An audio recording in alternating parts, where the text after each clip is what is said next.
we know what this player is capable of. Definitely seen him have some crazy performances throughout the career. I think kill lead at internationals is still his at like 27 on Clister. Yep. Nutty, but just need to see that sort of level. And I think it's kind of true for both of the newer players on the roster. Doran and Pays, I think, have been the two who are just struggling a little bit at the moment. Maybe the veterans on the team's more used to a bit of tumultuous behavior from the team early in the season. Yeah, and I think that, players like Faker certainly are very used to everything. Every single concept, he's seen it all. There are he's been there for many, many years. But D+, they did get right at first selection. They have decided to go with first pick instead of picking blue side like they used to. Going to be going over towards that one, give them a bit more flexibility in the bans, as T1 will be on our blue side to start this one off. And we'll be picking second. So let's see what these bans are going to do as we hop into champion select already. Carrier's obligatory Bard ban does have to come in, and that is going to be followed up by things that are less known, you could say. I mean, Carrier's had a great Bard game that we saw. It was even in the Mad movie, but you're not going to first pick Bard, and you're not going to give Carrier Bard. So no, makes sense to take that away. Orianna going to come in quickly as a ban in the mid lane.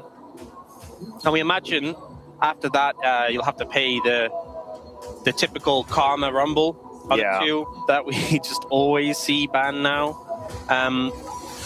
Nocturne actually going to come through, which is interesting considering the Orianna is already out the window. We know that Ona is very formidable on Nocturne. We know that they could play Nocturne Nico, and we know that Ona's win rate on Nocturne is pretty absurd. So I think that's the logic of the pick. But again, not something we typically expect to see banned early unless there's a threat of the Orianna pickup. It's normally like, Orianna's open, we'll ban the Nocturne to stop the combo. The fact it's Ori ban into Nocturne ban is a little bit atypical. And now Varus is gone. Rumble Karma is expected. Do you ban the Karma so that you can get the Rumble? I mean, or like force the ban. Yeah. And get something else like an Azir or a Ryze or a Pantheon or a Jarvan. Definitely take, I think that avenue, that line of thinking makes a lot of sense. The danger of not banning Karma or Rumble is that if everything's open, T1 get 2 pickups. They actually go for the Azir ban. Yeah, I think leaving them both up is kind of insane because then trading 1 for 1, I actually think Karma matches up okay into the Rumble as well with the Mantra Shield in the Inspire. Yeah, gets everyone off the Equalizer quickly. Yeah. Limits the damage impact.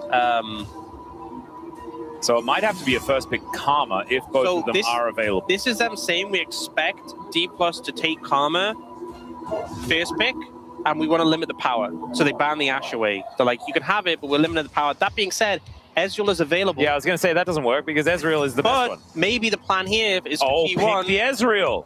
Maybe we get like an Ezreal Rumble rotation here. Is it Karma Ashe? Is that what they're looking for instead of like, we saw the Karma Kate, we saw Caitlyn not have very much fun. And then you could make Wadid really happy. You could go Ezreal Rumble, and then on 3 you pick Nico, and Wadid would just be, he loves that lane. I mean, honestly, doesn't sound too bad. As the Ezreal will be denied very, very smart stuff here for T1. They have to pick a Rumble, so I'm going to write that down, because if they don't, it would be insane. They are not going to. They're going to pick Pantheon instead, and then give Rumble Jarvan to D+. Yeah, I mean, the only consideration is maybe with it being Ezreal, you could go for like Xin Zhao instead of Jarvan. Lucid very good in the Xin Zhao, Karma Xin Zhao, very strong pairing. But I mean, either or, both junglers perfectly fine here. Oh god, no, don't do that to me. Please. This feels Rumble is up. Jarvan is up. Xin Zhao's up. This is them wanting to secure a strong 2v2 before things get banned away. Jhin Karma is a very strong lane. You know, we talk about Kate Karma, Ezreal Karma, Jhin Karma is another strong one. This Jhin with the Equalizer is super potent. That is a good point. So Akshan should be the lock-in here. It's, yeah. Wait, you have to pick Rumble D+. Does she just not want to do it? Does he have an answer to it? Did they just handshake? Like, let's just not pick it? Yeah, maybe they confirmed that earlier on. I have absolutely no this idea. is Lucid Xin Zhao, which we did talk about. Pick he's had some massive performances on, but it kind of just puts the... Is Rumble banned or we just can't see it? It's kind of passing the hot yodel back to the other team. With the Rumble. Will T1 pick it up? I mean, someone should. it'd be crazy. Like, it is by far the most banned champion, and if it just flies through the second rotation, it would be very funny. Yeah, well, Rise is going to be picked up, so it is just going to fly through to the second rotation. Pantheon Rise has been very, very powerful, but we haven't necessarily seen it be always capable of victory. Well, what I like here is that T1 are second pick, so they get first dibs on the Rumble, so that means D+ have to ban it, and T1 can ban away, oh, I don't know, Anivia Cassiopeia, or Seems TF. like a decent move. TF, obviously, into Showmaker is an understandable ban as well. Yeah, it makes sense if you got to shut down that global pressure, especially Karma TF. Very frustrating to play into the speed up and the stun card. Yep. I think the Anivia still could be warranted, though. Maybe T1 don't want to play Rumble. Maybe they're just not interested in it. I'm very confused, though, because I felt like the priority on the Rumble should be much higher than it was. Obviously, Yuumi needs to be banned. Ezreal Yuumi, one of our favorite lanes here in the LCK. We love that one. That was sarcasm. I was being sarcastic. Anivia going to be taken away, and so the Rise matchup going to be protected. Is it just another support ban? Maybe that's what D+ are going to do. Maybe they ban the Nami. I just feel like Rumble hasn't been banned. I don't think we talked about that. Yeah, they're just not going to ban it. That's just, I don't understand. Maybe they just lock the Rumble on 4. Like, B4. I would actually love it if we just don't get it. I actually think that would make it really fun. If we just pretend it doesn't Maybe exist. there was just an agreement beforehand. Like, Shio and Doran are just like, dude, like, I just don't want to play Rumble. So I'm just not into it. Ezreal Nico, maybe that is what's happening. Widid is going to be overjoyed right now. So psyched about seeing the Ezreal Nico. It hasn't been a counter in scrims being prepped for the Rumble, and they're scared of it. I mean, they're scared to blind it. I have to say, Cassiopeia Rumble goes pretty hard here. Like, miasma down, and then you can't flash out of the equalizer if it goes down on top of it and stuff. Be pretty cool. But Rumble doesn't exist in this game, and but there it is. Okay, so it's a B5, well R5, but B5 technically. Oh Rumble. yeah, Rumble. Yeah, they can pick that one. The fact that they get it, obviously it needs to be Alawi. Yeah, that's a really good point. Blind Alawi is. Wait, you just hover the Rumble and then you're not going to lock it in? Just remind us that it exists. My lord. Well, there it is. This has been the strangest draft. It's just dodge the Rumble. What's funny is that everything's been kind of straightforward and normal, apart from the Rumble. That's been the one thing that's been like the elephant in the room. Well, the ambassador for Doran, this has been one of his best champions, and he is going to lock that one in. There is a lot of power on this T1 composition. I was wondering if like there's been some counter developed in scrims. Remember when we used to have the Galleon in the Rumble? Yeah. I was like, is there something we don't know? No, because he just picked Ambassador. He just picked Ambassador. So T1 have that really strong mid-jungle combo of the Pantheon Rise that can take over the map. You have good setup in both side lanes. Once Ambassador 6, once Nico, I mean, really at any point, but especially when she gets 6. But I think the Rumble for Shiru is going to be a pain point. The Karma Jin is going to be a pain point. And even though the Cassiopeia doesn't always like just crush the lane early, it's a matchup that does give Rise some problems later on playing into her. And we have seen the Cassiopeia sometimes take over the matchup. So I need to mention, if you manage to get CC layered on top of Miasma with the equalizer, like the amount of AoE damage that D+ has in teamfights later on is going to be ridiculous, and getting that setup with a Jhin is something that is relatively reliable, right? And definitely non-committal, which is the biggest deal. So I think that this DK composition has kind of come together really nicely. The order the champions were picked makes absolutely no sense to me, but they got there in the end, and maybe that is the most important. T1 have so much comfort, though. Like, Faker's Rise needs no introduction. Ezreal, Nico are two terrifying picks for both Pays and Carrier. Doran's been brilliant on the Ambassador, and the Pantheon for Owner, so could be scary.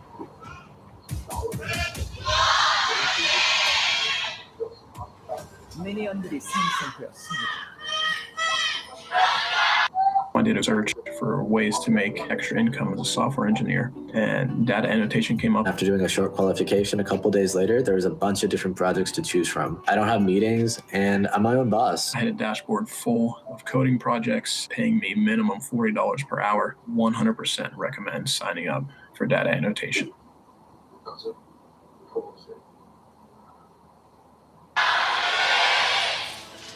All right, here we are, ladies and gentlemen, onto the Rift for game number 1 of T1 versus D+ Kia.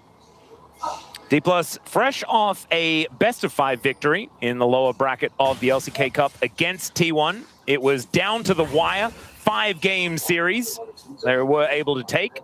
The one previous to that was the 3-0 for T1, nothing to see here. So we can draw the conclusions that we feel like from that one. I do personally feel like this should still feel T1 favored as far as just where these teams are right now. But maybe I'm just wrong. I really don't know. It's more like my waters rather than anything that actually proves that that is the case. I honestly think, I don't think the Gen G series was enough to like fully convince me, but the KT series really had me thinking, wow, this team is here to play. Even though they didn't win. Yeah. I mean, they could have. That was a flip a coin type series, that one. So we know that T1 are a team who can thrive in chaos, and that definitely was a chaotic series. So they are no strangers to it themselves. They could get some good trade-offs here. Well, meanwhile, here towards the bottom side, Smash arms that 4th bullet and then reloads at them aggressively. I think this is my concern, is that despite it being a counter matchup in the mid lane, you know, that is often talked about, I actually think the other matchups are a bit more dire. Bot lane in particular is really unfun. Because Karma can just shield the poke from the Nico and walk out of it and dodge poke. And it's so easy just to harass them with skill shots. Karma Jin's so obnoxious. So if you get hit by a Mantra Q, you get rooted out of it. Yep. And then you get rooted again. Oh, man. And then you just take grenades and bullets and a whole clip, and then it's just not a whole lot of fun. As Doran's doing his best here in this top lane, is currently ahead by about a wave, which is pretty impressive. I believe she has been missing a couple of these. Still, I think the Rumble is going to be just fine. I think it's going to be largely about how he plays the team fights as he gets a bit of an overheat here. And Doran is able to flash his way out. And she holds the wave right here. Yeah, the fact he gets the flash from Doran already feels pretty good. Going to be able to recall, getting a level 4 as well, soak the minions while he's going back. A little bit concerning for Doran. Obviously, Rumble very obnoxious to play into. And the damage, just the base damage he has, I was going to say in his passive with the autos, but just in his kit, in general, a lot. Showmaker coming on over. We'll be able to grab some crystalline overgrowth, but hasn't had a lot of time to build. Is still looking for that first plate, as he is going to very speedily clear out this wave. Homeguard's going to help Faker get back, so he's going to be back here in this lane very, very quickly. But the crash comes on through comfortably, and at least one of these minions will be going to the wayside. Carrier and Pays just catching waves underneath the turret. This is doing what it says on the tin. Orcs, this bottom lane, the Jhin Karma is just taking full control. And this is one of the first games that we haven't seen a level 3 gank from either jungler. Yeah, in what feels like a week. I mean, that's the thing, is a level 3 gank from the Pantheon. Bot lane could have mixed that up, could have changed things. We also see, you know, the Boots of Swiftness start on Jhin. I hate when you're against this. It's so frustrating. Because on Jhin specifically, like he can go this and like not miss out on like his early curve and be fine. Yeah. But especially when you're playing a skill shot focused lane like Ezreal Nico, it's so difficult when suddenly the AD carry you're playing into just has way more movement speed. So the skill shot is way harder to hit. Yeah. And especially because you're playing Ezreal, so you have to spend 400 of your gold on mana. So it's not like you can just outstat him. Yeah. In that regard. And you just generally, like, if you're missing skill shots, you're just not doing nearly. So if you miss your Mystic shot, you're in trouble. And also, I mean, look at Paze's items. He has Tear, so no damage on that. Oh, he's got his Fairy in a Fairy in the bottle. And then there's a longsword, you know, so there's something. But yeah, a lot of pressure here. Yeah, captive audience does get proc there as, Showmaker looking for a little bit of an angle here as Faker has to flash to get himself out of this lane, uses his ghost earlier as well, just to make sure that he could escape. Smash locks down that cannon minion, and this is a lot of control from D+ early in this game. Yeah, both summons secured is huge, actually, to set up for future plays, you know, a gank or maybe just a skirmish around Dragon or Grubs, and Faker is an easy target with those not available. You see Pays and Carrier trying to fight back as best they can. And that's just Nico and Akama. You throw the Q, she shields the damage and runs out of it. Huh. Oh, so not only do you guarantee that you don't get hit by the second proc, but you also don't take damage from the first one. Feels great. Korea does use it prior to that next Q coming down, so Carrier does have the answer there. A little bit of damage. Yeah, but it's 400 gold for DK just kind of passively here at this stage of the game, as the equalizer is going to be thrown down towards his top side. I feel like this is one of the reasons why Rumble is so stupid as well, is that you just get to dodge bad wave states anytime you want. I mean, Rumble's been so strong for so long. Flash Petrifying Gaze comes in, and even though Faker was able to not get stunned, he is still very dead. Lucid picks up first blood, and I guess D+ are just still on the same level of form as they were up against KT, regardless of the result, as Lucid is going to have to flash away from Ona, who does get the stun off, but he gets over the wall. Still, Doran is going to come over to assist as Shiu, without an ultimate, is seeing what he can get done. Ona is in there, able to take down the red buff, and Lucid is just straight up dead. The silence comes through onto this Rumble as Ona is in so much trouble. He has to flash away. Shiu misses the flash, and now Doran, he gets poisoned, and he's looking to try and go back in again by the looks of things. Public Execution was on cooldown, though. There's a dive here in this bottom lane. The fourth shot, not enough, as Smash is reloading aggressively once more, and Pays is sitting duck underneath this turret. Oh dear. There was no option. You didn't need the fourth shot. You absolutely did not need it, but it did make sure he was very dead. He was very dead. He should spawn with less than full HP. There should be some overkill damage from that one. Well, there was some positives for DK and some negatives there, but we're going to have a look at Faker coming down to see whether he can grab this kill onto Korea. He's unable to. And he is just going to shove this wave in towards this turret to make sure that it's not frozen on them or something strange like that. Having a look at what happened here to begin with here in this bottom lane. Yeah, speed up, fourth shot to get the barrier. Gets the root and the ult level up as the root connects. Good use of the clone to block one of the shots. Pays is like, you know what? You can tank this, and he technically was correct. Yeah, I reckon Carrier had his notebook out. He's like, oh, by my calculations, I think I will survive this one. But yeah, he was on 12 HP at the end of that. No, so honestly, that's 11 with more a bit HP. of wiggle room, actually. Yeah, we're being real. Yeah.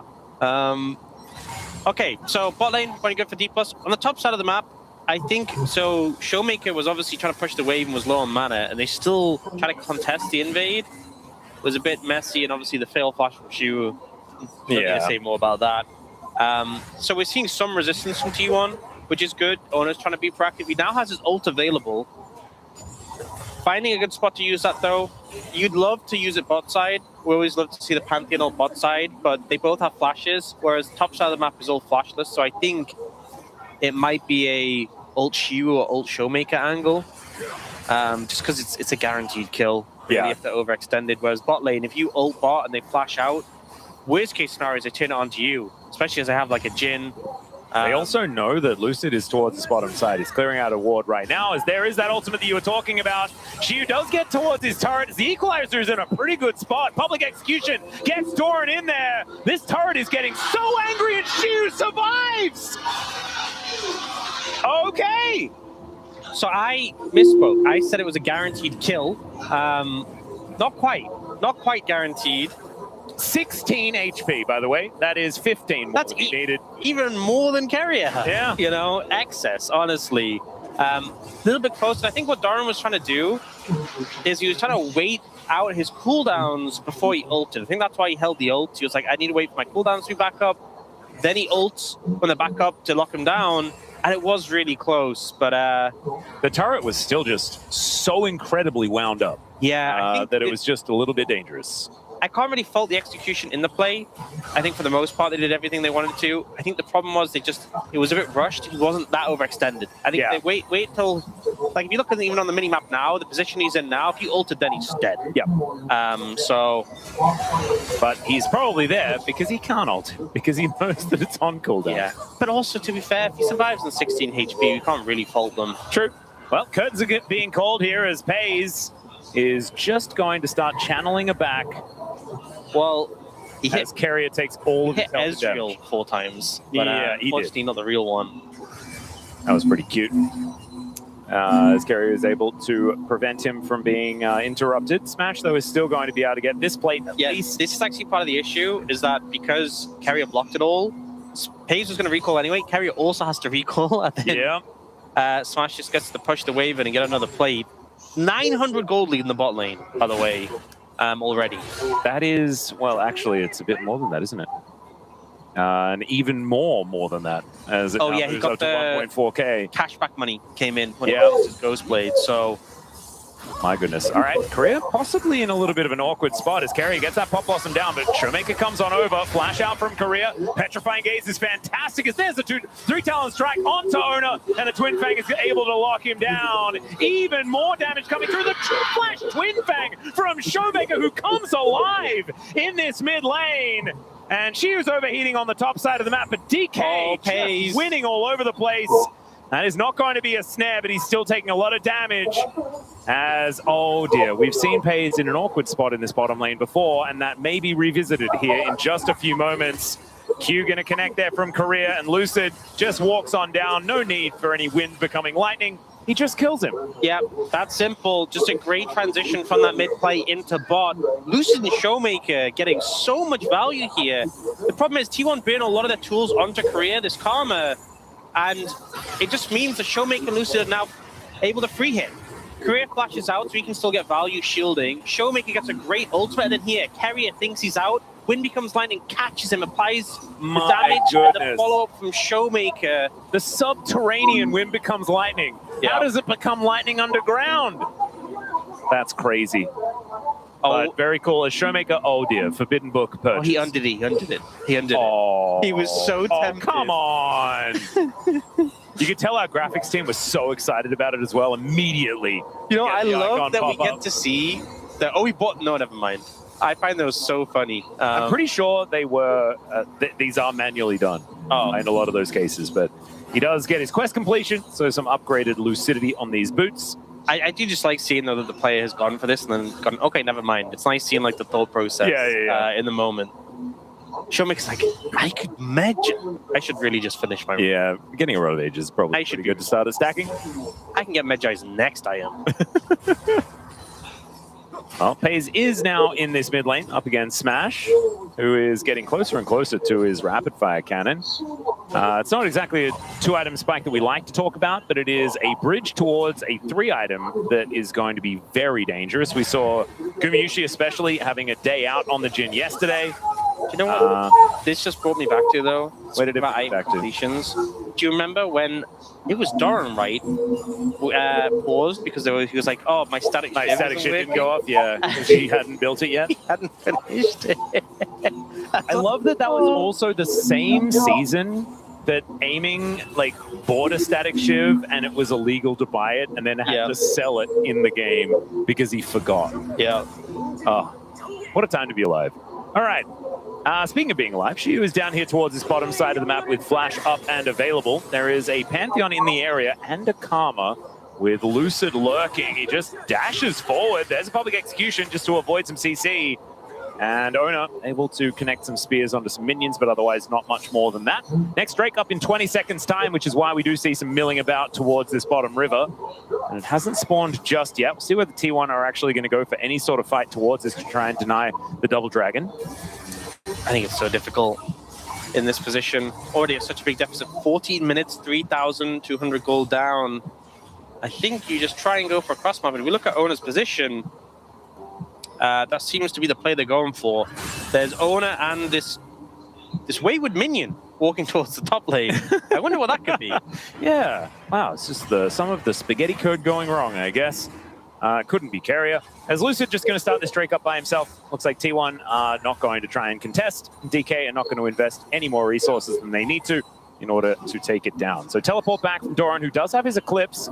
This is a big deal. Leandri's not quite done yet here for Shiu. And T1 are just looking for a trade, wanting to grab Shelly. As this is 2 in a row, Ox. I'm sorry, but this is where we have to start drawing the line and saying you've got to work harder. Yeah, I'm sorry. That's all right. Is there some hidden value here? I guess there's a Karma on one side. The Eye has been picked up. True. There's Seraph Shields on both mid laners, eventually. Or the Actualizer plus 4 Chemtech Dragon. There you go. Imagine Rise, Actualizer, Seraphs, 4 Chemtech Dragons. That would be a shield. All right. I'm there. The Eye was not picked up, so Shelly is just going to go back to the Void. She's out of a job today, or maybe it's her day off. Not entirely sure, but that is not going to be something that T1 can utilize. So DK were able to get themselves the Drake and deny Shelly, although they weren't able to use it themselves.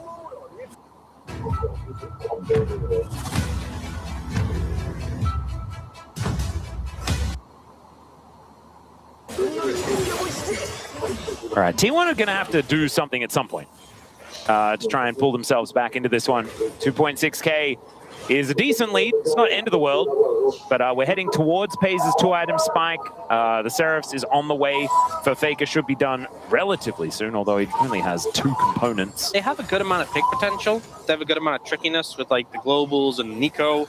I think that's the window back into it, is find someone isolated. What about killing Shiu? As they don't do that. Spear dodge.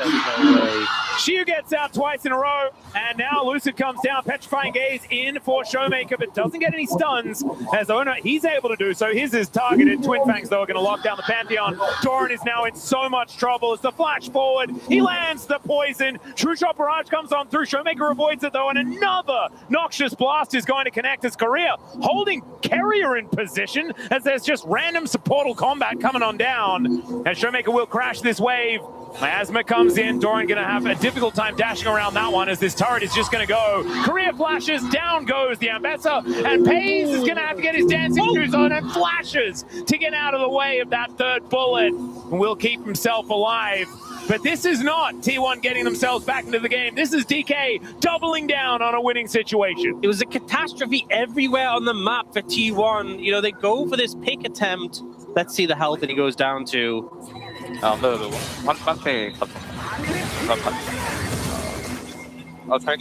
like he casually said, Pantheon is ganking me. He's like, Ambessa doesn't have ult. And then they proceeded to kill both of them. Eventually, having a look in live, they were looking for a little bit more, but it's Owner that is in a little bit of trouble there as we do come back. Owner does have some help from FaZe, but the Deadly Flourish comes down and Smash without a curtain call. Does mean he's a little less dangerous from that range. True Shot Barrage not exactly doing much of anything at all. Getting closer to the 2 items, but the problem is like these tier items for both the Rise and the Ezreal are really important, and neither of them are very close to being done outside of all of those stacks. I think it's not as bad for Rise. Yeah, true. Because it's 3 items. As long as he has the tier. Yeah, but also like his 3rd item is so big. But like even if you're a bit behind the curve on your 2nd item, it's not the end of the world. But for Ezreal, we always talk about the 2-item spike. And Jhin on like 3-4 items is really where he starts to come alive, and you start to feel less regret about the early items he bought, like Amplifier Cannon. Yeah, exactly. So the fact that FaZe doesn't have his 2-item completed, you know, by the time he has the Mirror Mana, which is a spike, you really want to, you know, we saw the previous game. Yeah, as soon as Diablo hit it, it became a completely different champion. By that point, if you look at what Smash has, he might just have, hopefully, IE finished. I know he has an extra dagger in his pocket. Yeah, I think he just wanted a dagger. It's just one of the faster movement speed when he's autoing. Yeah, I guess. I don't know. He wanted to add to that weird Jhin calculation of his damage. Yeah, I mean, if he's building Storm Razor here, that may be an avenue T1 into the game. Yeah, I think so too, and I'm a little bit worried about it, but DK looking to come up and defend this outer turret that is very, very low. And there is Ona making his way forward. Lucid is on in there, but that's a beautiful public execution. And they lock down Showmaker here. Even Carrier was in position to augment this. That does mean that, oh, never mind. I thought that Smash was the one that was able to push his advantage, but Pays takes matters into his own hands. It's interesting on that bottom side. Smash has a rapid fire cannon, and yet he doesn't fire very rapidly. Yeah, it's not that. Faker is also able to take some extra plates here on this top side in this inner turret. I think that was a great play for T1. You know, this is what they need to do with the composition. They have the pick potential, the global potential. The play for Shibu got counteracted, and on top of that, they unfortunately didn't kill him by 20 damage. But here, they managed to punish Showmaker, get a tower too, and close the gold lead. And when you think about it, if you actually look at the difference between each person on the scoreboard, it's only really Jin who has a sizable lead. If they explode Smash at the start of the fight, you kind of just wipe it away. Yeah, he's also Jin. Yeah. So it's not as dangerous. Also, Jin might be building a Stormraiser third. Yeah. And so maybe they were banking on that. Maybe they know Smash's tendencies for Stormraisers, as he was a former T1 player. Oh, a little ult check Baron. That's an odd maneuver. They were really scared of the T1 Baron there. Yeah, Showmaker was also a little bit scared of Faker as he flashes out of the way. It could have been multiple people coming, I guess. So he doesn't want to risk it. Does use that flash, but that means that no flash petrifying gaze or anything like that, is DK kind of shaking here a little bit. The tempo vibes are teetering back towards T1. The pace of the game has slowed down, and I think they're struggling to find ways to freely push waves and set up without being threatened by these globals. And now Showmaker's down flat. He's an even bigger target. Dragon's in 4 minute 20, and that will be Soul. But again, it's just not a crazy Soul. No. Sometimes it's a Soul, and it's like, oh, if they get it, the game's over. This isn't that case. It's a little bit concerning. Yeah, there are, like, Xin Zhao, I think, uses it relatively well. That's the thing. It's like, uses it well, but it's like, you know... It's not a game breaker. Yeah, it's like when a team gets Hextech Soul, I feel like oftentimes you just want to FF. Yeah. Although we have seen it lose. True. It's happened It's possible before. to lose. I mean, every Soul, I think, it's not guaranteed, but it's just the odds, right? And I think Chemtech Soul here not going to give the most insane odds, which is why D+ really need to play this next bit of the game carefully. They're still ahead. They're still in a great position. But a couple of mistakes, we've seen how T1 can turn their game around. Well, they're going to try and turn it around once again with a gank onto Shiu, and it's not going to work. Yeah, I actually love how he played that. Because I think fourth time is the chance. Duran and Ona, Duran threw out the ult, and he could flash it. You know, I think he should have waited for the stun before he ulted to guarantee the CC layering.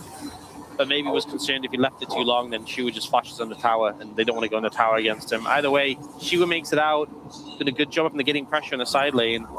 And in return, D+ will put some pressure down top. Yeah, Showmaker does have his Rod of Ages completed, so has that level advantage, moving towards level 16. Relatively rapid pace, although he's only a third of the way through right now. Baron has spawned, as you mentioned before. They do have to be a bit cognizant of T1's propensity to head over there. But it's T1 that has to check it. A lot of vision available here for D+ in this area.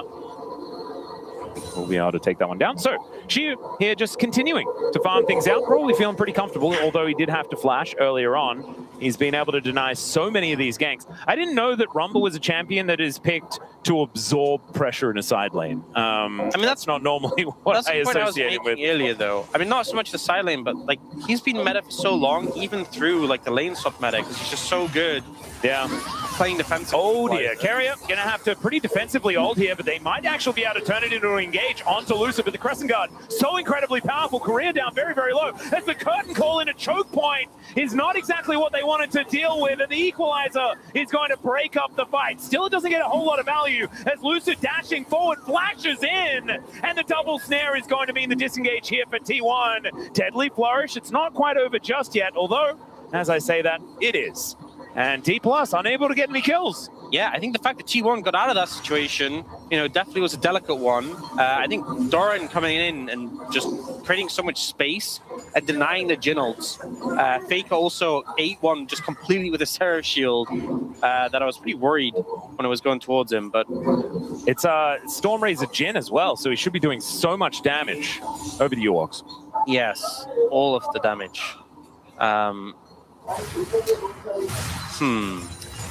He's feeling energized. Well, if you Say think that. about it, next he can go Infinity Edge, then he can go LDR. I was going to say, he's probably going to have to go LDR next, isn't he? It's like 25 minutes. Yeah. So it's going to be the sad last Whisper item purchase into 5th item, IE. Maybe he'll go LDR, then he'll be like, you know what? I need a GA. Oh, no. And then final item, final item IE. No. He's like, no, but I need a QSS because I took Barrier. So he needs to go Mercurial Scimitar last item. And then he remembers that he actually has a quest, so he has room for another item. Honestly, respect it. If you're never going to build IE, fair play. But if you're going to build IE, you should have had it already. Yeah, probably should have built that one third. But it's okay.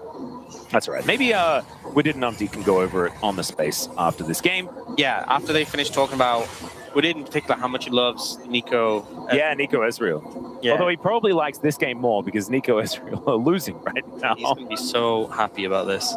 Well, I mean, this is like, for me and Widid, it's like really hard, right? Because I have to watch Jin and he has to watch Ezreal Nico. Like, it's a tough bottom lane to observe. Yeah, but your hated pick is winning, so you feel way worse. I do feel worse. As Doran, he might feel worse than me as he's just getting chain CC'd. The rest of his teammates just have to kind of watch. They kind of felt a bit apprehensive about going into that, understandably, but they do chunk Doran out, but they don't actually manage to kill him or really bin any resources from T1. Doran doesn't have TP though, so you can't really reset easily. And Dragon is going down pretty quickly. Yeah, Harpoon's connecting onto Pays here at the same time as Grand Starfall does come in. No steal for Ona though, unfortunately, as the Soul is going to come on through. Doran gets in there with the public execution, but Kerry is dead already. It's a double for Smash, and Showmaker mega blast codes for the disengage and avoids getting speared from the heavens. That's going to mean the career takes down Ona. 4 on the floor, Pays the last man standing, and D+ get the Soul. They're looking for Baron, and this might just be game. They throw everything at Showmaker trying to take him down. He's able to survive, flashes out, and the rest of the team are just there to clean up the melee that follows. Now with Soul in hand, Baron going to be picked up. I think this game is feeling pretty doomed to T1. It really is. Shio also just going to get started on this inner turret towards the bottom side of the map, not even going to wait for the Baron, and he isn't required to do so. As Pays with True Shot Barrage, he's going to see whether he can get this snipe. Let's see how it goes.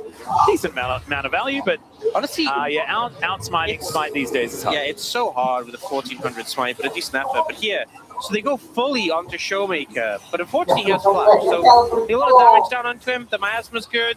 He's buying time. He doesn't have ult, but he is able to disengage, and then this blast cone even saves him from Ona. From the final stab that would have taken him down. Even dodges a spear there as well. Keptek Soul, I think, doing a bit to help him out at that low HP. Love to see it. D+ now in a great position. Even if Showmaker died to Ona, still hugely winning. And we know now, because Smash picked up a couple of kills, he is going to go for the Grievous Wounds, the Mortal Reminder, and the Armor Penetration as item number 4. So the IE still isn't there yet. But he maybe he's just maybe he doesn't feel like he needs it. Maybe that's just the way of things. Maybe I don't know how to build Jhin. Maybe he likes things with a finite number of edges. Yeah. Now, honestly, Infinity is hard to wrap your head around. It is. You know, honestly, if his aversion to the Infinite is why he didn't go for it, I get it. Same. It's daunting. Yeah, and I honestly, I respect it. He doesn't want to stare into the abyss. As Faker is taking a fair bit of damage here from Showmaker, but dealing a bit back himself, as there are 2 Siege minions. So it's just very hard to get rid of them. As Pays can at least throw Mystic Shots their way. Does get rid of one of them there, but I mean, it's just next minion wave, and they are able to take down this turret. No worries. The 4-1 working out nicely as Shiu getting a shove into this mid lane as Equalizer goes down, but doesn't really do too much. Ona pretty happy just to have that cooldown. Yeah, the fake out of the realm warp from Faker, not wanting to commit with members of D+ there to respond, but it just means another tower going down. Yeah, it is a trade of ultis, I guess. And so it's the realm warp there. 2,500 gold on the Baron power play. Oh, that's just change places. Trade of teleports. Yeah. Showmaker shows up. That is going to deny the turret and continue the push. 8.7 thousand gold, the lead here for D+. And if you're a T1 fan, and I know there's a few of you, I think you're hanging your hat on a potential Elder flip. We have 40 seconds left. And we were talking about this in the previous series. We didn't get it because not enough Drakes died, I feel. But this is definitely on the cards. 2.5 minutes is not that long. I think T1 should be able to hold out. Their base is still alive. Full plates on all of their inhibitor turrets. The Baron's nearly gone as well, so they will get this tower in the bot lane, but that should be the last one they take on this push. And Actualizer's done. true, big spikes, some big spikes coming through for both Faker and Pays. All right, let's see whether they can keep themselves alive, though, and actually be able to get into position, because there is so much vision. The other issue is approaching the dragon and having vision of it. They can kind of skip it and just ult in with the Realm Warp and the Grand Starfall, but not that might be best things. Yeah, the problem is you're kind of diving into a blender there, aren't you? Because you put the miasma down, you put the equalizer on top of it. There's captive audiences all over the place. Yeah, the miasma, you down. for where you land, Showmaker's been doing that a couple of times this game. Very annoying. Yeah. Very annoying. Works very well into Pantheon at the same time. So tough times. As now Faker could be in trouble. He's going to try and Realm Warp his way out. He's going to successfully do so. But Showmaker was there to catch him. Petrifying Gaze catches him looking back. And the Noxious Blast are going to connect. Dash Cannon forward there as Smash walks over and just hits him with a couple of bullets. Saved a fourth one there for his former mid laner. And that's a big reason. Everyone loves the Cassiopeia into Rise, is when he's casting those spells that forced looking at the Cassiopeia, can time it to get the ult off. Really well played by Showmaker to get that. And what could have been an escape for Faker ends up being a death, ends up being a punish. An opportunity to try and push this wave in, but I think without the Baron minions, you're not going to get much progress. Yeah, 1 minute. And the Elder is up and available as well. So if they do push too far and get punished, then it could be almost game losing. And I think D+ not going to be taking risks that they can't afford to take. Not in this game. Yeah, you see pings coming out from D+. Carrier's going on a solo mission to get some wards. You have to do this. You have to not only do this, but try and get some sneaky wards in that aren't going to get swept. They've already found one. The control ward in the pit is not going to be long for this world. Yeah, they're going to be able to take that one down. Although they haven't seen it just yet. Ward has survived for a very long time. They will be able to sweep them. Oh, they've pinged it now. They've seen it now. There's a ward in that tri-brush as well. Limited vision, definitely, for T1 in this situation. Is it enough, is the question. Doran doesn't quite have his TP back yet, so a TP flank isn't on the cards right now. An Elder spawns. All right, Mega Cone just going to get exploded there by Showmaker. Face checking Cassiopeia is just miserable. Yeah, I feel like face checking this team in general is really difficult. However, they have a Nico. Shape Splitter is very, very good at doing exactly that without sacrificing yourself. They did nerf it to have longer cooldown, though. Cooldown starts when it dies, not when you press it, so don't have as much availability as before. Keep scouting. I like this wraparound, though, not just going straight through them. Yeah. It seems like D+, they won't start the Elder. They will just look to fight, which I think is the right call. Yeah, Shu getting that wave shoved in. Smash doing the same thing in the mid lane. And this is an 8,000 gold lead. Bounties are up. DK's wallets are very hefty. Some supporter combat towards the north, but T1 not going to engage on anything on the bottom side as Faker is dealing with that mid lane wave. And DK very patient. Don't want to start off this Drake without a plan. They have so much dragon damage, though, just with Cassiopeia there as well as Lucid and Shu. Let's see whether T1 can do it. Ona can always get in. We know that as he ults into the backline to Smash, flashes out of the way. He gets cleansed, decent dodges there at the same time, avoids the snare. As Doran wants to get on top of him, the Deadly Flourish comes down and connects onto Carrier, and then he's able to outplay. Now the curtains are being called, but he immediately has to stop it. As Faker was looking to get on top of him, it just doesn't matter, as D+ will ace them and look to push down the mid lane. Smash with the fancy footwork to dodge away from his old teammates, able to survive the fight and turn it around onto T1. 17-2 the kill score, and they're going to be able to take game one. Damn. Well, we did think that perhaps there was a little bit of a whoopsie done as far as the draft was concerned, but honestly, I'm blown away with how well D+ held onto that snowball and never let it dissipate. This was pedal to the metal League of Legends from them the entire time, and they'll take down the Nexus and put themselves 1-0 in this series. I think, you know, beating Gen G, getting a close series against KT, they've been in terrifying form, and this match against T1 was a pretty crushing victory. And the thing is, T1 were trying. Casters here.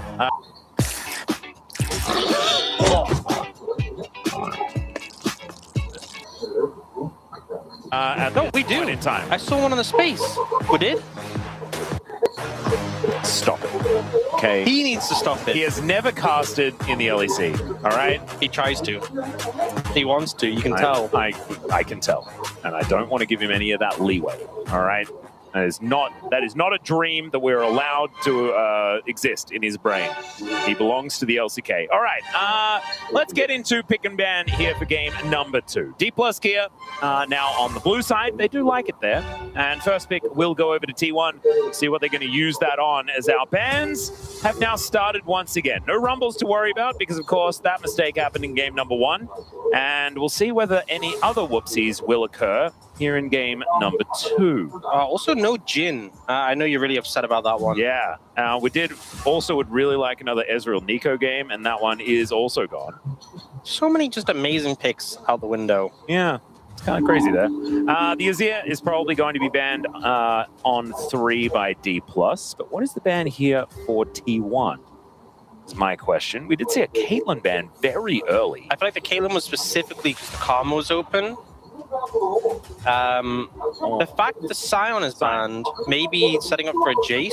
Why did I write down Ornn when I saw Sion? Maybe because they're the same color and my brain isn't good. One last ban. Could it be the Azir? Could it be the Jace? Could it be something like that? Just have to have a look. I think they're doing this in this smart way where it's like, you know, you obviously want to ban the Azir, but then we get the Jace in a super powerful spot. What they could do is ban neither. Yeah. And then T1 have to choose. Do they want the Jace without the side into it? But the thing is, there are other picks in the Jace, right? We've seen Cassante into it. Yorick still up. Yeah. So I think you just go for the Azir. Well, how is Showmaker's Akali these days? We know that it used to be unbelievable, but he has had a bit of a hiatus on the pick over the last little while. There's another pick he's happy to bring out into Azir. I don't know if we'll get it right now. But Swain? No. He did used to do that. The LeBlanc. That's a good one. Is something he's been leaning on, and honestly even drawn some bans when the Azir's been open, and it looks like he might just pick it here, actually. Wow, I can't believe you were right and my Swain prediction was wrong. That's crazy. They're both from Noxus, right? True. So, on theme, at least. Yeah. But it is going to be LeBlanc this time. Makes complete sense, as Showmaker is incredible LeBlanc player. Will they be locking in a jungler here as well? We are zooming in on Lucid on the screen right now. Vi works, Nocturne works, Wukong works. We'll settle on the Vi. That point-and-click CC, obviously a lot of value. Yep, Hold them still, and LeBlanc, not quite by Ari, but she'll pretty easily be able to get to wherever you are and follow up with the damage. Now, Ona not going to be picking up a Xin Zhao, which is what we expect alongside the Azir most of the time, but his Nocturne is available.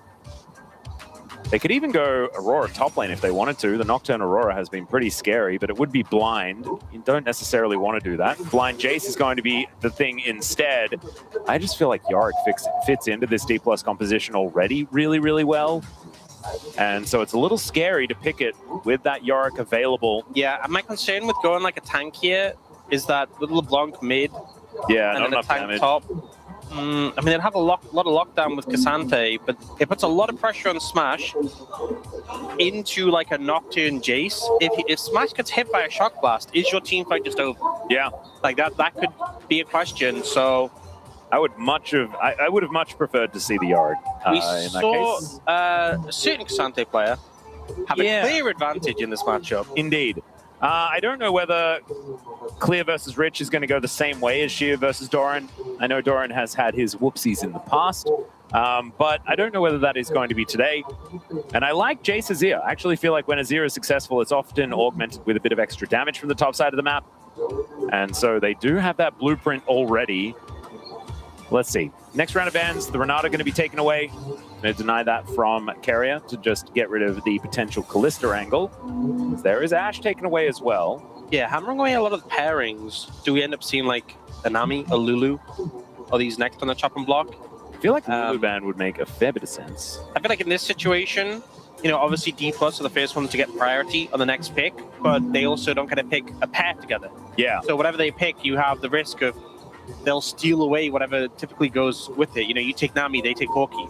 I guess you can go Lucian Nami then, but... Nautilus. Okay, the Nautilus comes through. Maybe they are going to try and just pick up Yunara here on 4. Could be an option. Let's see what the ban is going to be from T1. The thing is, if you go Yunara, Lulu Nocturne, really fearsome. And obviously a few good pairings with the Lulu. Yeah, that's the thing. You can play Lulu Aphelios and Lulu Yunara. There are different Lulu combos that you can do towards the bottom side. So I think locking that one in makes the most sense to me. Yunara going to be taken away, so they're going to at least limit the power there. But I still wouldn't mind them just snap locking Lulu to give a lot of power, because Vi has a way in and a way to deliver those wild growth knockups really effectively as well. There is certainly some merit there, but let's see what they do decide to do. I haven't been able to predict these drafts between these two teams so far today. We have 4 support bans from T+, and 3 80 carry bans from T1. Wow, never mind. They are going to do it. They are just going to slam that Lulu. So, consistent follow-up on the Vi makes Nocturne's job a lot harder, but it does reduce your follow-up on the engage a bit, and you got to remember that you're dealing into a Jace. So this Jace gets fed and he's just poking you out.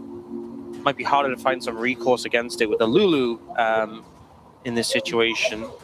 Is it just like Corki Nami or something like that? Going for, like, let's dominate lane as much as possible? Caitlyn and Nivea?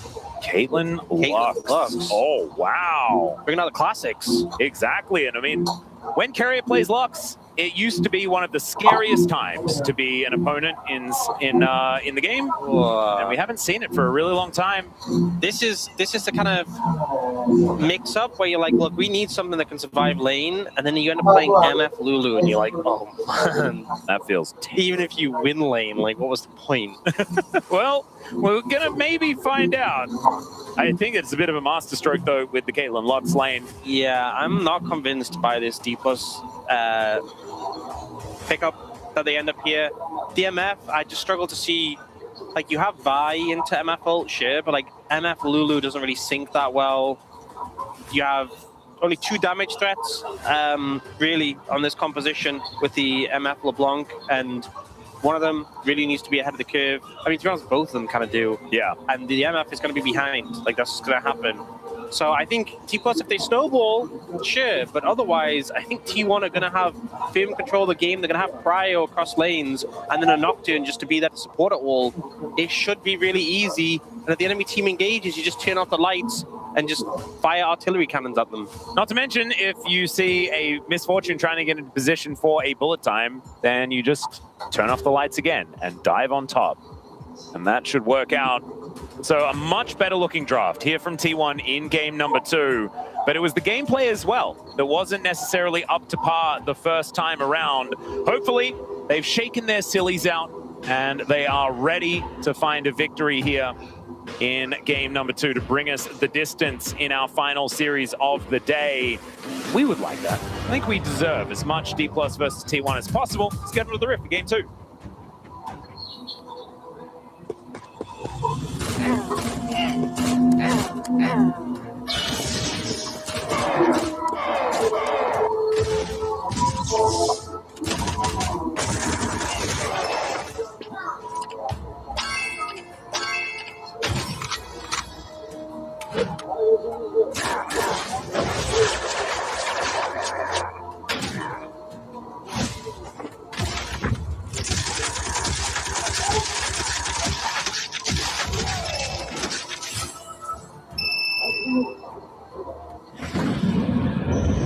Play for free now.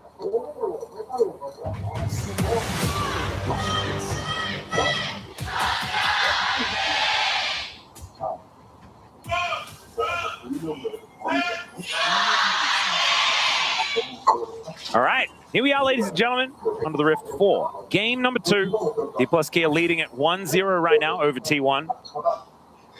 And we have some doubts about how this DK draft is going to go. It's Aftershock Cassante as well, who's expecting to have a horrible time in lane. Yeah, cautious at how this one's going to look. But there we go. Double up damage is going to connect, and then Korea loses half of his health bar. That's not a good start. I didn't really expect anything else, but it's I was going to say, what does a good start look like? Not getting hit by Peacemaker, I think. The thing with Lux, it's kind of Karma-esque in the sense that, I mean, okay, one thing that she doesn't have that Karma has is the defensive shielding. Lux W just isn't as good as Karma Shield, doesn't give you the movement speed, and then like immediate on-demand power because you have to wait for it to come back. But what she has in similarity to Karma is the very, very hard to dodge big AoE damage ability that slows you down. Yeah, so Keria has Comet, and because you're slowed, you get hit by the Comet, has Scorch. And actually double check if he had Scorch, but I'm 90% sure he did. Oh god, the combos. Honestly, you can also, yeah, there it is, there's Scorch. You can also go Cheap Shot and have all 3 runes proc on an E and just be like undodgeable damage. Didn't do that because obviously 3 boots and the extra summoner cooldown makes a lot of sense, but I've seen that build. And it's just like you can't dodge the E and all 3 of the runes proc, and you're like, cool.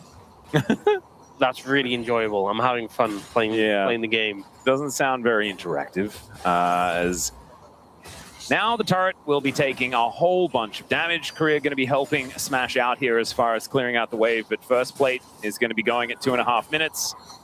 And I don't think I see it getting much better from here. Yeah. Not the best start overall. Not too many positive things to say. Yeah. But Showmaker's doing pretty good mid. There you go. That's something. But we're staying torch bot. Yeah. Watch the suffering. Well, Smash, he's got his strut. He's trying to strut his stuff. And it's just not a good time. I think one thing is, especially because we have specifically the Lulu and not like a Bard or a Nico or just a traditional engage support, you're not getting the 3 camp in a bot from Lucid. Because I think if we had something like that, even though you'd be pressured in a similar way, you could just 3 camp in a bot, set up the gank, be in sums at minimum, probably get a kill with how they're playing. But the reason Pays and Carry are playing so aggressive here is because there's just no... What is a Lulu going to do? Slow you with a Glitter Lance off a minion? And then if Lucid goes in and no one is there, the game is over. If one is not there, you still probably don't get kills. Wow, really nice trade there from Showmaker. I think that I imagine most people are much more interested in watching any lane other than this bottom lane, outside of T1 fans that just want to watch them having a good time. He's missed a cannon, though. Ooh, that's a negative. Having a look at that 85% win rate, though, on Carrier's Lux is certainly very nice. Shu going to get a bit of a boot back here. Oh, the Aftershock comes in, so he can't be dove. There you go. High value. And he's, within touching distance of the Jace. That's what we want to see. Hasn't got enough solo kills to really be considered a great performance by today's standards, but still doing just fine. But yeah, this is not the let's start a snowball and win the game for D+ that they really need this time around. Looking for that double up on the phase, did not quite find it. And so yeah, it is currently T1 just kind of winning everywhere. And even though no First Bloods have gone down just yet, they just continue to play like this. This composition is going to age quite nicely. Yeah. At least they're doing a decent job of trying to trade back, but it's just so difficult. And it's kind of just Smash alone. You really don't have a ton of help from the Lulu other than the occasional shield. Yeah. But if the Lulu walks up and gets bound by the all, as I was saying. Speaking of being bound, that is all of the damage. There's the headshot. Losing Singularity pops, and Korea goes home. Ow. Yeah, honestly, his heal as well. The thing is, you may think, wow, this looks really tough. This looks really rough. This isn't as bad as it can get because... They're not dead. Well, yeah, because what's going to happen is they're going to recall, they're going to buy, and suddenly you eat a binding, you just die. Yeah. Like, you just are dead on the back of it. Because right now, with no AD really, other than the Doran's Blade, no AP behind Carrier of any sorts, it's like, there's just not that much damage. Now you're going to get some oomph behind it. When Pays buys, yeah, that's a BF sword, that'll do. Good lord. Well, I mean, at least Smash gets his BF sword, but he also can't walk Carrier. Not to feel left out, double amp to him. He's like, we are winning this late. My next combo is going to kill him. I'm going to be level 6. That Lulu is dead. And Korea makes a decision to wander somewhere else. Honestly, great decision. Yeah. Good call. Not being in that lane sounds like a great idea. I'd probably just be somewhere else too. Well, Owner is actually going to be able to push Lucid away here. Secures his Raptor camp quite comfortably.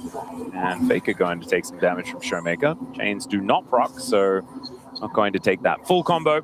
We'll be able to stick around here for the moment. But you can see 11 CS the lead for the LeBlanc, doing what it's supposed to. As, yeah, Smash has to walk to Narnia in order to be safe, and he's not safe there. Oh. Even with Barrier, that's still a decent amount of damage. Yeah, he's about half health. And it's just, this is the problem. It's not going to get better. They can press the attack as well. He's not really able to press much attacking actually, at this point in time. Yeah. 3 autos. Good luck getting those off. Yeah. Maybe later when they're distracted killing someone else. That might be an opportunity, but I don't know whether that's going to happen. As here on the top side, at least she was able to walk up in the lane. Lucid does have ult now, though, so they see an angle. Ooh. There is also Showmaker moving his way over. Ona wants to be able to take this and will be able to collect it there. Good smite. Okay, well, I think one of the problems, though, is as much as... Oh, no. Oh, no, he's caught again. And net connects. There's the headshot. Has to flash. Carrier finds it. And actually, it's the first blood going over to Pays. They did have to invest a fair bit as Doran's flashed out of the way. Great Q going to connect from Shiu here. Trying to do his best clear impression, but you can see actually has flash advantage now in the 1v1. Yeah, that's the difference the item buys makes in the all-in. So, honestly, tiny little bit misplayed at the end because I had to both flash for it. Oh, yeah. That's my only criticism. But otherwise... No notes. Pretty flawless from Pays and Carrier, especially Pays getting the maximum amount of headshots. Trap down, does the net, auto, second auto. And I think Carrier maybe cancelled an auto there. I think Carrier tried to auto, but the bullet from the Caitlyn goes a little faster. I think he cancelled an auto and then flashed after. Ah, okay. Yeah. If there'd only been one flash, it would have been flawless. But either way, Stellar shoots kill and just showing this is how it's going to go from now on. You eat a binding, you're just dead. Yep.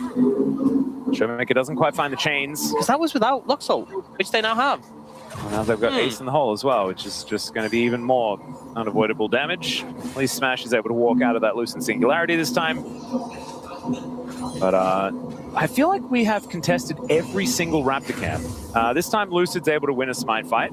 This is the problem, is that like Lucid's like, cool, I'm contesting Raptors, but like you'd really love him to be ganking bot, but if you go bot, Nocturne's coming too.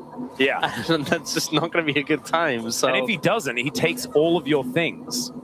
As one of the grubs will go over to Lucid. You can see Shiu pushed up in this lane. Owner is looking to make his way in. See whether he does hit an ulti or anything like that, as right now he's moving over towards these grubs to try and take down Lucid. Faker comes on in. Emperor's Divide is going to go wide there as the Paranoia is on top of Lucid for now, but Showmaker's making his way over. Still, Doran gets on in there. There is the cease and desist as Shiu comes in, gives over that shield, and Showmaker's going to have to get himself out of there.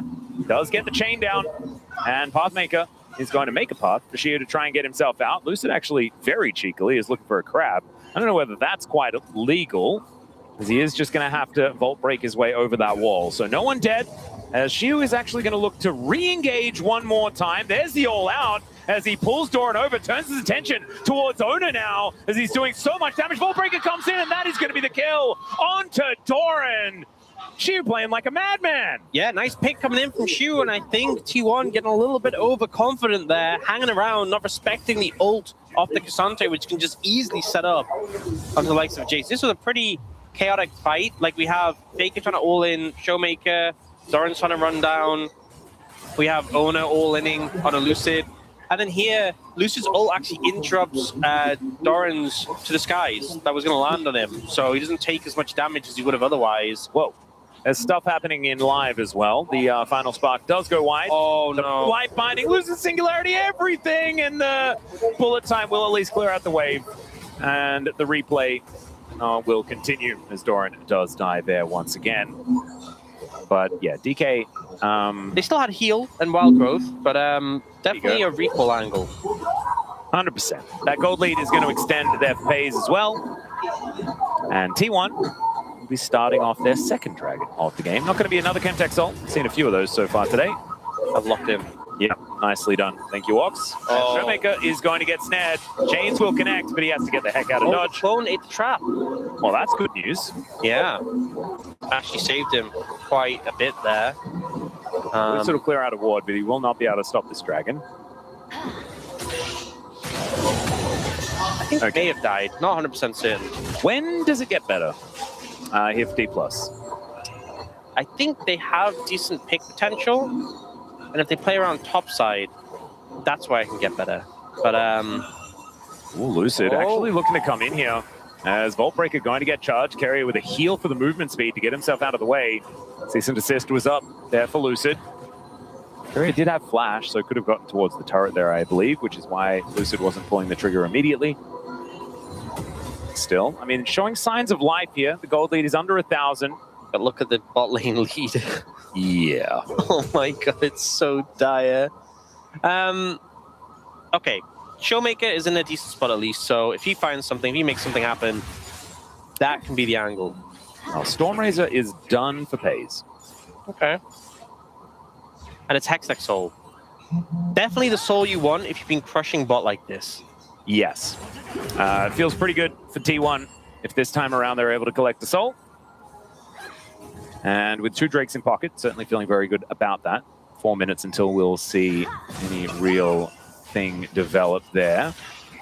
As Lucid wanting to start a bit of a fight here as Faker possibly out of position. Doran there. He's going to walk on in though. And T1 are just going to back away, playing it safe. I think it's such a danger for Lucid to try. Oh, the light binding tries to catch him, but he does make it far enough away.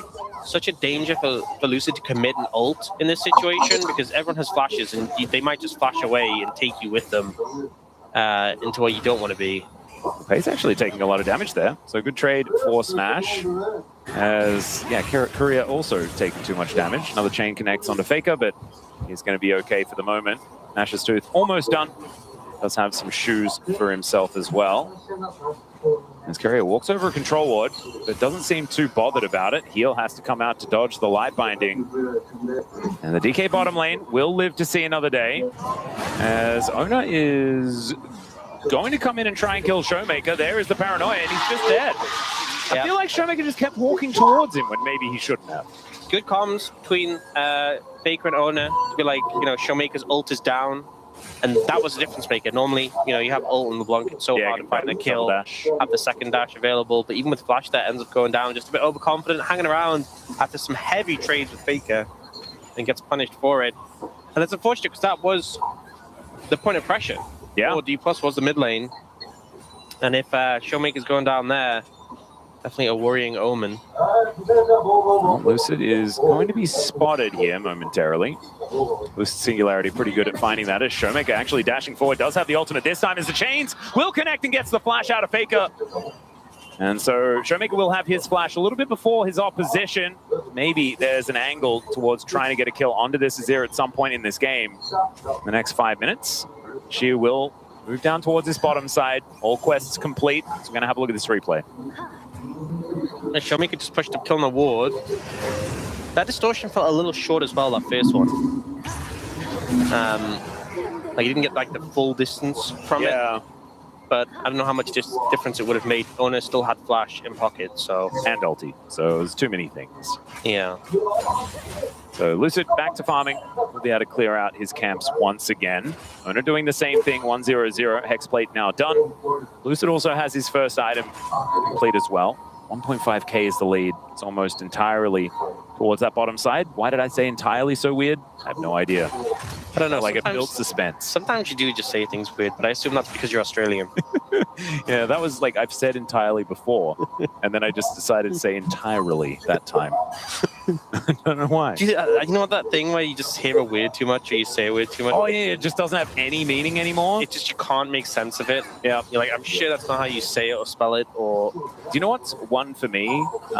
There's 2 words actually that have done that. The first one is news, as I'm gonna have to break that for a moment. As Ona takes a bit of damage here. It's not going to be a full-on fight breaking out, so I get to talk about my silly thing once again. Yeah, the word news. Yeah. It just ends up sounding like a plural of new, which doesn't really make much sense. It's just very odd. And then there's obviously just funny sounding words like jungle, which if you say too many times, I mean, I guess news is kind of a plural of news. You know, I guess it is. You see new stuff. Yeah. But it's just never really how I've, how the words really works. So maybe that's actually exactly what it is. If you think of it in that way, you can think of it as like news. Yeah, it sounds weird to stuff. say. Anyway, new stuff. New stuff. That's what it's short for. Maybe it's an acronym. I just have no idea what the acronym could possibly be. Because anyway, she is rotating up towards this dragon, which has spawned. I think contesting for Hextech Soul Point's probably going to be a good idea, as they do get the irremovable vision of this Rift Scuttler. But I just don't know whether that's going to be enough, as T1 do have a fair bit of control, especially if Carrier and Pays are in the area. Still, they're not. So D+ are able to walk up, get some control here. And Showmaker versus Faker now moving towards the top lane this time, and Showmaker taking the worst end of that trade. Should be able to home guard back towards the mid lane, though. A lot of vision set up by D+ around this dragon area. So T1 need to kind of move in and clear a lot of this out. But I think having control of the area first for this T1 comp really important. Kind of get set up in advance. You open up and expose yourself to flanks from Showmaker and Shu. If you rush in, if you don't have vision, if you don't have your flanks covered, if you don't have just good setup in general, if you're trying to rush in late, it can be really dangerous. And that's an avenue where I can see D+ getting back into the game, because getting onto these squishy backliners definitely is the winning plan. Right now, though, T1 starting up the dragon. D+ keeping in. They are looking to approach. Yeah, looking for a little bit of an angle here, as it's down to about 3,000, but Lucid gets into the back of the pit. The flash forward, as the bullet time is just hitting nothing at all, but it's broken apart T1 for now. Ona right underneath the dragon, and it's going to be stolen away by Lucid. Showmaker, though, is going to die, and the flash in from Shiu. The beautiful Empress Divide to disengage, though, and the final spark from Carrier will be the last little gasp. So Drake traded for Showmaker. I think D+ probably going to be okay with that. Yeah, very happy. They also have this angle on mid. Should be able to get a good amount of damage on the tower here. TP going to come through. Can they just dive this? Well, they're going to look for the angle towards Doran, who does get polymorphed immediately, but they're focused on taking down the turret. They will be able to grab that, some guaranteed gold. That was so dangerous for Doran. They had Vile available. He's a bit bulky with Black Cleaver, though, so I guess they just didn't want to risk it. Take the tower, back away. But if you think about the end result, they got Dragon. Yeah. They got that mid tower. They did lose Bob, but I think D+ pretty happy with how things played out overall. Yeah, she also looking for a bit of an angle here, but once again, some action. Cease and desist onto Pays as they dive in. The Wild Growth, fantastic, but Pays gets over the wall, and he'll find so much damage there. DK will also get career caught, and there is not a whole lot he can do outside of flashing away. Smash able to absorb the ulti from Pays, and T1 will be able to strike back, even though it was Lucid that tried to go in. Trying to go into Pays with his lack of flash. Oh dear, there's the paranoia coming down. Flash out immediately, and they do get a big shield. Brilliantly done there from Korea and from Smash. And Korea calculated. He's able to keep himself alive, and Showmaker's angry after that death. Somehow that shock blast was extended enough in order to pick him up as he distorts back. But still, just going to be Ona falling down. So both junglers getting traded, and I really wanted to talk about our news thing that we were talking about before, but there's been way too much action, and now there's a replay. Yeah, so we see in this situation, they try and engage after Pays get his flash initially, and then the dragon ends up going down to 22 HP before Lucid gets it. Doran just solo Showmaker on the flank, but at this point, T1 kind of disengages. A great ult from Faker to achieve that, but it kind of stops the fight in their tracks. And then here, Lucid sees Pays, says, hey, no flash, we can go for this. But it's very good peel, and the net over the wall just completely disrupts the play. Obviously, Showmaker being a LeBlanc doesn't have to stay engaged, but Korea gets caught by Carrier's binding and nearly pays for it. This, though, perhaps a step too far. Yeah, one could say that. As, I mean, they had 4 people here. Paranoia comes in, and as soon as you press that button, you really do want to go in. A flying forward towards the enemy team too far. Yeah, perhaps. That's about that much distance. Is the blue buff going to be secured here? Do I have a minute? because Chad had some great examples of some acronyms that news could be. Oh, yeah? And I think that that's beautiful. For example, we had infamous Uber come up with notable events, weather, and sports. Oh. See? That sounds like I it could be almost, legitimate. I would believe that. That sounds like the sort of thing that you believe, but it's a backronym, you know? Right? And Harris says north, south, east, west. And it's info from all over. See, that's all the way around. Isn't that beautiful? Man. Not in the right order, though. And Telomere says new entertaining world stories. Another thing that it could be.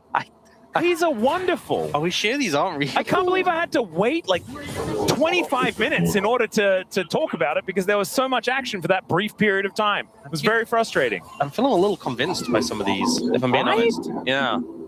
Oh, so good. Anyway, thank you so much, chat, for your acronyms. You can keep them coming if the action is going to abate once again. But I have a feeling that it's not. Still, DK managing to get themselves a Drake, maybe. That puts them into touching distance. But we kind of want DK to lose. And I know that sounds like I'm a biased commentator, and I guess I am, because I do just want 3 games. Just think that we deserve it. Yeah. So there's a minute's time, and that's when T1 can potentially lock down a soul point and try and even out the series. 45 seconds on that. Showmaker putting some pressure down the side lane, does have that TP. Vision set up in the area is heavily favored towards T1 with that triangle control wards in the area. This one feels a lot harder for D+ to push into. Also, Pays, he's gone straight for the damage items. IE with the crit cloak in pocket, he's like, I want big crits. Well, he is also going to have some attack speed built up relatively soon as well, and that's going to make him all the more terrifying. By the way, I think the actual definition of news is actually just the plural of new things.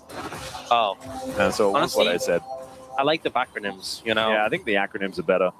So I think I'd like to retroactively just go back and change how it's supposed to work. That's what people do. That's what acronyms are. Yeah. There's a lot of things where people have done that and said, oh, engage coming in. Yeah, a bit of paranoia here from Ona, who is a little bit by himself, but so is Lucid, who is going to get cut up the wild growth. Not enough, as Faker is going to grab that kill. Meanwhile, Carrier doing a whole lot of work, and Korea is going to have to get himself out. No flash available, or no flash able to be used. And Showmaker was in the top lane this entire time. Teleport from Faker will be able to answer that, so they're not even able to make the cross-map play, and T1 will get that soul point. Pretty hard for D+ to approach that one, trying to get their way in, but the vision setup, the control was there, and T1's composition thrives when they're the ones who can lock down whoever's approaching. Third Dragon in pocket, with there being a Hextech Soul, very scary. They're TPing in, they want to contest this Baron. Yeah, double teleports do bring Shiu and Showmaker over, and the traps were set up, but they're a little bit far away. As Showmaker gets in there, that's a lot of damage. They want to try and get rid of Ona or Shiu. Oh, look at Smash. It's a brick wall, he flashes in, the bullet time comes down, it's Ona that locks up the Baron, but can they keep themselves alive? That's the question. It's Shiu that goes down, and T1 build the phalanx, and it's so difficult. Lucid has found his way in, no one pays. It's going to get locked down by Showmaker. It's a bit of a shooting gallery now, but they've taken out the Misfortune, who is going for a weird sort of flank angle. Still, Showmaker gets on over towards Doran, and Doran just wants to take him down. The hammer comes in, and T1 will win the fight and secure the Baron. I feel like there was so much setup to that Baron from D+, like the loop around, the long flank from Smash, all to just get wiped completely from it. And here, they try and push in aggressively, but the binding comes in, the shuffle from Fake is great, and there's just nowhere Lucid could go. You know, trying to contest the Banana Rush when there's a control ward, the other team in it, and then Korea just gets caught up in the aftermath. But here, look at Smash going on this long flank, and he tries to go for this ult, but the setup doesn't connect. Like, Chiu actually knocks Pays out of it. Yeah, I feel like if he had ulted the Baron, maybe it would have been a better idea. They didn't have any flash, any smite in there though, so that was almost definitely going to Ona. You can see Smashes is in such an awkward position. That's the sort of play you go for, and you say, "Oh, watch this," and we did. Yeah, and it didn't work out. You could see the idea though. You could see what he was going for. Yeah. Unfortunately, it stayed in his mind, and just the actual play was a lot less impressive. So now T1 with Baron in hand, pushing in. And their composition does a lot of sieging quite well. Caitlyn certainly built for it, but Jace is also able to do so much damage to these structures if given any time at all. And D+ kind of caught reeling at this point. And the comeback mechanics of this composition are few and far between. As Showmaker, that was a choice that he probably wouldn't make again. He's just dead. Distorting into a trap. That cupcake must have looked so good. Or just pressuring the side wave with the... I like how you just no comment on that one at all. No. Just leave it. Yeah. Let that one lie. Let that one. I think you said enough. Yeah, that's probably true. Well, base is going to get broken, and so is this inhibitor. And Lucid defending this mid-inner turret, but I don't think for very long, as there aren't very many plates remaining there. Doran over here. Should be able to take this one out. And Carrier looks for a little bit of a light binding opportunity, but doesn't quite find it. So the skies is interrupted there by Lucid as Korea comes over. But with the rest of T1 turning up and Faker on a pretty good angle to get a shuffle, I don't think they want to be making this play. A lot of damage done in terms of structures. 5,000 Baron power play was kind of helped out by the fact that they won a fight immediately after the Baron. Yeah. But even so, it's a lot of gold for a team who already had a lot of gold. It must have been delicious. It must have been. I really hope that it was, because it cost him a lot. It's pretty expensive. Infinity Edge is on the way here for Smash. Just don't know what it really does. As T1, they're just hex skating back towards the D+ base to look for anything else that they can get done. There is a top outer turret that only has one plate remaining, but some bounty gold. But do they ever get there? Probably not. Is what I'm assuming. There's an IE picked up Smash. Is this the comeback? Yeah. Totally. I was thinking about being honest, and then I was like, no, let's see whether we can try and drill some drama in here. Yeah. Well, it's Dragon in 40 seconds. It is a Hextech Soul. But you see, because all of T1 are on the top side, maybe this is a chance for D+ to get a little bit of vision over there. There you go. They're going to push the mid wave up. Maybe get a way to sneak in. If Showmaker comes out, full combo out of a brush, he could kill Carrier. someone. Maybe. No, Carrier has... Oh, he's got an arm guard. Okay, never mind. It's not fake, because he's got his Zonyas. Let's go with Haze. Yeah, there we go. Kill the 80 carry, always good. Well, Owner and Faker took a little bit of damage there from D+. The Shiu is teleported in, does have his big old shield. Actually, some nice footwork there as well, as Dash Cannon can augment the damage here of Showmaker, but Shiu is now going to get cut up. My goodness, when Pays really wants to start killing you, he will certainly do so, as Lucid tanks up that ulti from Pays. Carrier round the back of the pit here isn't exactly all that valuable, but Showmaker is going to be able to find Doran. He goes to the skies, might just be able to take out this LeBlanc, but he's not going to be able to do so. Still, she does die. Emperor's Divide is not going to connect onto too much more than just Lucid, as now Pace could be in trouble. Shiu looking to try and find it, but he blast codes to get himself out, and now Faker against the world. He goes golden and gives Owner the space to go ballistic. Flashes to the side, denies Shiu, and there is the GOAT. Ladies and gentlemen, locking down the ace and securing the third game of the series. A scrappy fight, and D+ really try their best to make it happen, but unfortunately the gold isn't there, but Faker is, and he shuts down any attempt. Listen to our memories.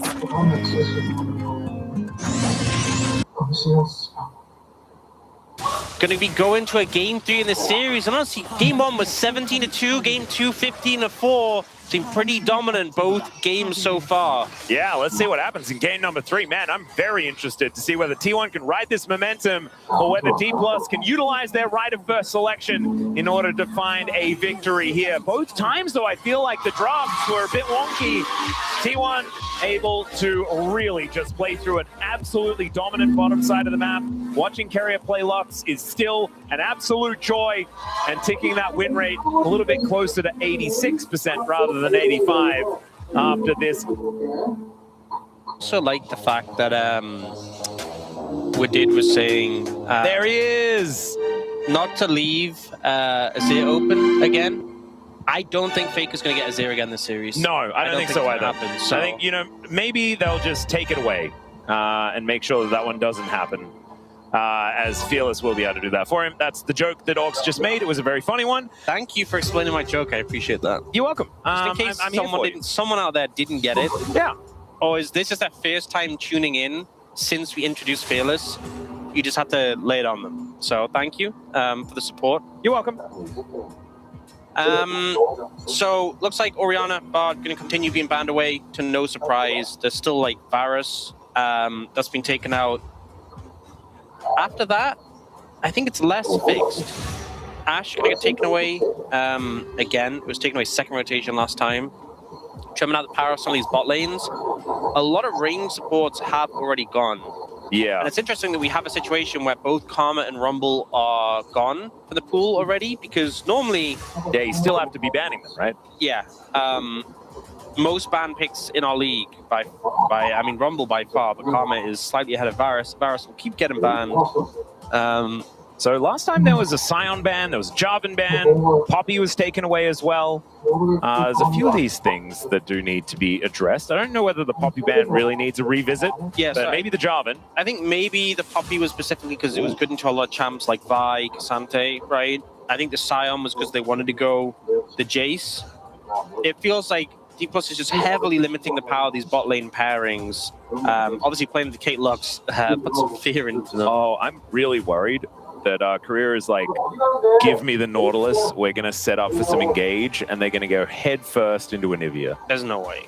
I for some reason feel like that might happen. Well, Yanara is going to be taken away, so Jarvan is a likely first pick, and that will at least distract them from the potential Nautilus angle. Annie's also available. Oh, that's a good one. With the mid pool thinned out, I think could be a decent amount of priority. Might end up with like Annie Aurora matchup. Obviously, Aurora can be flexed, but I think Annie's just been so strong recently. And that is going to be the lock-in. Showmaker, no stranger to this pick either, does really like to take it early in draft.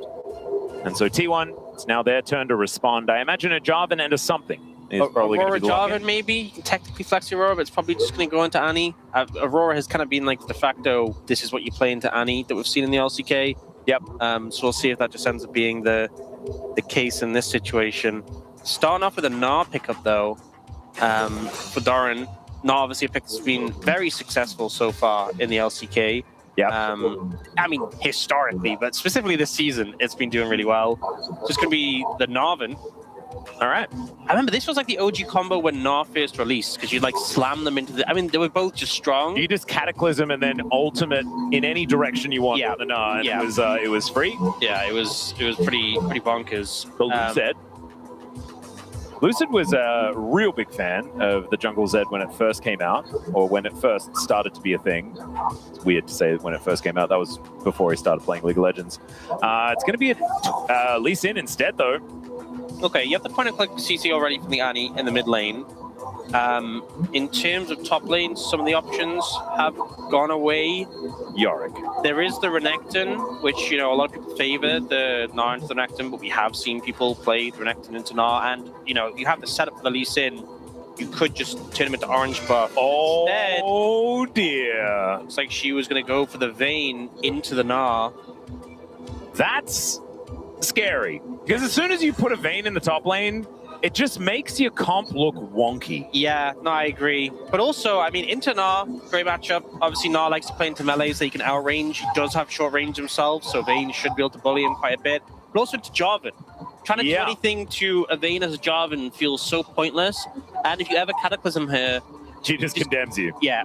So, not the most fun for Ona in this situation. For T1, just going to take the Aurora into the Annie. Not much of a surprise there. Didn't want to prioritize it in those first two because they wanted to secure the Gnar, which in hindsight, they might regret a little now. We have seen Blind Gnar being picked up more and more throughout, especially this week of the LCK, just with the amount of success that it's had. Sivir, though, going to be banned away from the Jarvan that's side. really, I don't think that needed a ban. I think you're not really going to play Sivir into Jarvan. Most teams have a big aversion to that for good reason, but I guess just really wanted to make sure, like, definitely make sure they don't play it. Yeah. They could play a Ziggs comp. I feel like a Ziggs Pike would actually be really funny here. Maybe a Ziggs funny and something that's tanky. Funny or good? Funny. Maybe a Mel bottom lane would be fun too. But instead, Nautilus going to be taken away. I'm glad, because Running that Nautilus into a potential Anivia would be a very scary thing. I think Callista Renata still being available. See? T1 agree with me. Yeah, It could be funny. they see that. No funny allowed. Callista Renata is something that could be on the cards. Especially like these compositions are pretty short ranged. And we've seen it rising in priority since Callista got those buffs. I think of all the pairings that have been taken away now that we've seen, like, you know, the fact that Axe Seraphine's gone. Yeah, banning it away is smart. Okinami, Callista Renata kind of stands out as one of the last ones left, and that's also being taken away. Really trimming the pool right now. Zeri. Is it just give me the Zeri Yumi? It seems frightening. But they don't have a lot of. The Nautilus and Vi are both gone. Oh, Lucian. And then Lucian Sona? You leave yourself open to go Braum or Milio. So you have those two options. No, instead they're going for the Pike. All right. A pick carrier is pretty known for. Yeah, it's pretty good at this one. A lot of roaming potential. And looks like so often I feel like we see Corki into Jarvan, just you can bulk out the Cataclysm. It's that simple. Yep. Pretty stable pick. I don't know whether it's like awe-inspiring, you know. This sort of choice doesn't exactly make me feel, oh, this rounds out the draft. But it is fine. Now, see what Korea's going to play, though. I think this is the big part. Something with CC. To set up the Lee Sin and also just help with engage, because right now... Nah, give me the Sona. I want Flash Crescendo into Bear, into kick a priority target. Okay. That's the plan. It also denies... well, actually, no, they switched to Pike, so it doesn't actually matter. Let's see what he does decide to go with, though. They are waiting out the clock. And it's Poppy. Okay. I think Poppy has some decent interactions with some of the T1 champions. Not as reliable as some other engage supports, but you know, if you're playing well, if you get like a big ult, if you knock someone into terrain, and good matchup into Pike too. Yeah, and there will be terrain made in fights. That is a guarantee. So definitely can have some value there. Wait, Mel Pike for T1? I don't think they need to do that. They can just play an AD carry, I think. Yeah. It's Mel Pike, never mind. Mel Pike, okay. All right, let's see how that goes into this Poppy Corki lane. Wait, if you reflect the Poppy ult, do you just knock them back to base? I think so. I assume so. Yeah. I do think that Mel, not the best, specifically into Annie. We kind of saw that earlier today when we had Mel to Annie, because you can kind of just drop Tibbers on her head, and it's really hard to like wait it out. But pretty good into like Lee Sin. Yeah. Can you also, and I imagine this would be very hard to do, but you could rebut Condemn to knock a Vayne into a wall. Yeah. That'd be funny. Yeah. I mean, Condemn has a little bit of a like sort of wind-up thing. It's very short. Yeah, it's short, but it is there. I think it would be possible. It's just whether you're ever in a position where that's something that you're paying attention to when you're in a team fight against this team. There's probably a lot of things flying around, and I imagine the Mel probably going to be a bit of an anti-Poppy type scenario in this game. But we'll just have to see. As these drafts, a little bit weird on both sides. This feels like a Game 5 draft. Oh, yeah. And we're in Game 3. Yeah, a lot of chaotic energy from both these teams. But it's going to be fun, I have no doubt. Got to see what they're going to be able to do on the Rift. Exactly. Let's do it. Let's jump into the Rift for the final game of the day.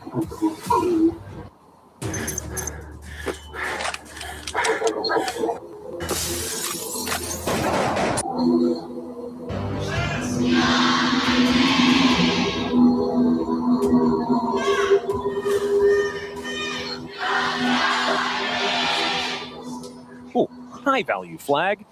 Getting a lot of information there. His owner discovers that there are bad guys walking into his area of the map. Is this the first time we've seen Korea play Poppy so far this season? I think it might be. Yes, it is. Well, there you go.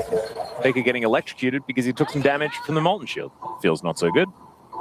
Faker has been not necessarily praised for his Aurora play either. Going into today, I mean, this is No longer true. We got into today, he had played 11 unique champions. Like, wow, he played them all just one game each. My goodness. And then today he played Karma and Lulu, which he'd already played. All right. But that was pretty cool. So now 12 unique champions. Yeah. Damn, impressive. Maybe you only just realized what Fearless meant and it didn't go from game to game. Oh, right. Yeah. So now he's like, oh, so I can replay them. That's kind of cool. That might explain some of the drafts. Just challenging himself, you know? There we go. Oh, now thinking about trying to find an angle towards Pays, but they do manage to hit that level 2. A lot of poke from the Mel. Yeah. Ooh, almost gets the snare onto Smash there as well, as there is Death from Below. No, not Death from Below. Atlas, it's Bone Skewer. And gets the flash out of Smash. Yeah, pretty straightforward. That no Valkyrie available for Smash is a point when he's vulnerable and connected. Oh, whoa, okay, flash in from Pays, and decent steadfast presence is going to come on through. The barrier's down as well, but there's first blood over to the Mel, and Kerry is able to walk it off. What's interesting there is that Korea tried to peel with a steadfast presence and, you know, did as much as he could. Showmaker is 1 Q away from killing Faker, as Owner is also in a little bit of trouble here. See whether another Q is going to connect as Lucid throws it out and doesn't quite land it. So will be now backing away. A bit dangerous to go for that one again. Yeah. Lucid, so we'll back away. Top lane, bit of a disaster so far for Doran. And it should be. Went cloth armor, all potions. Honestly, I respect it. Yeah. Oh, man. Isn't it crazy that the guy called Doran didn't kill the Doran's item? He didn't. He doesn't need to sell it later, you know, so he gets full value from his money, I guess. Do you remember like the Vlad 9 potion start back in the day? I remember what was it? The Garen double rejuvenation bead. Yeah, and Chovy did that for mid-buy back in the day as well and tried to make that popular. Everyone else was playing it in solo queue. We thought we were going to see it Worlds that year, and then it just never happened. Which is good. Oh, no, it was Aurelia. I think it was Aurelia mid. It was either that or Vi. Never mind. As that is going to be another bone skewer connecting. And Showmaker, gets caught by the flat from Carrier. You know, something I was going to say earlier was Korea used his steadfast presence to peel for Smash, and it grounded Carrier. And I think it kind of resulted in Carrier not flashing when he would have otherwise. And they still got the kill. But this is what happens when Carrier still has his flash. He goes mid and makes a play like that.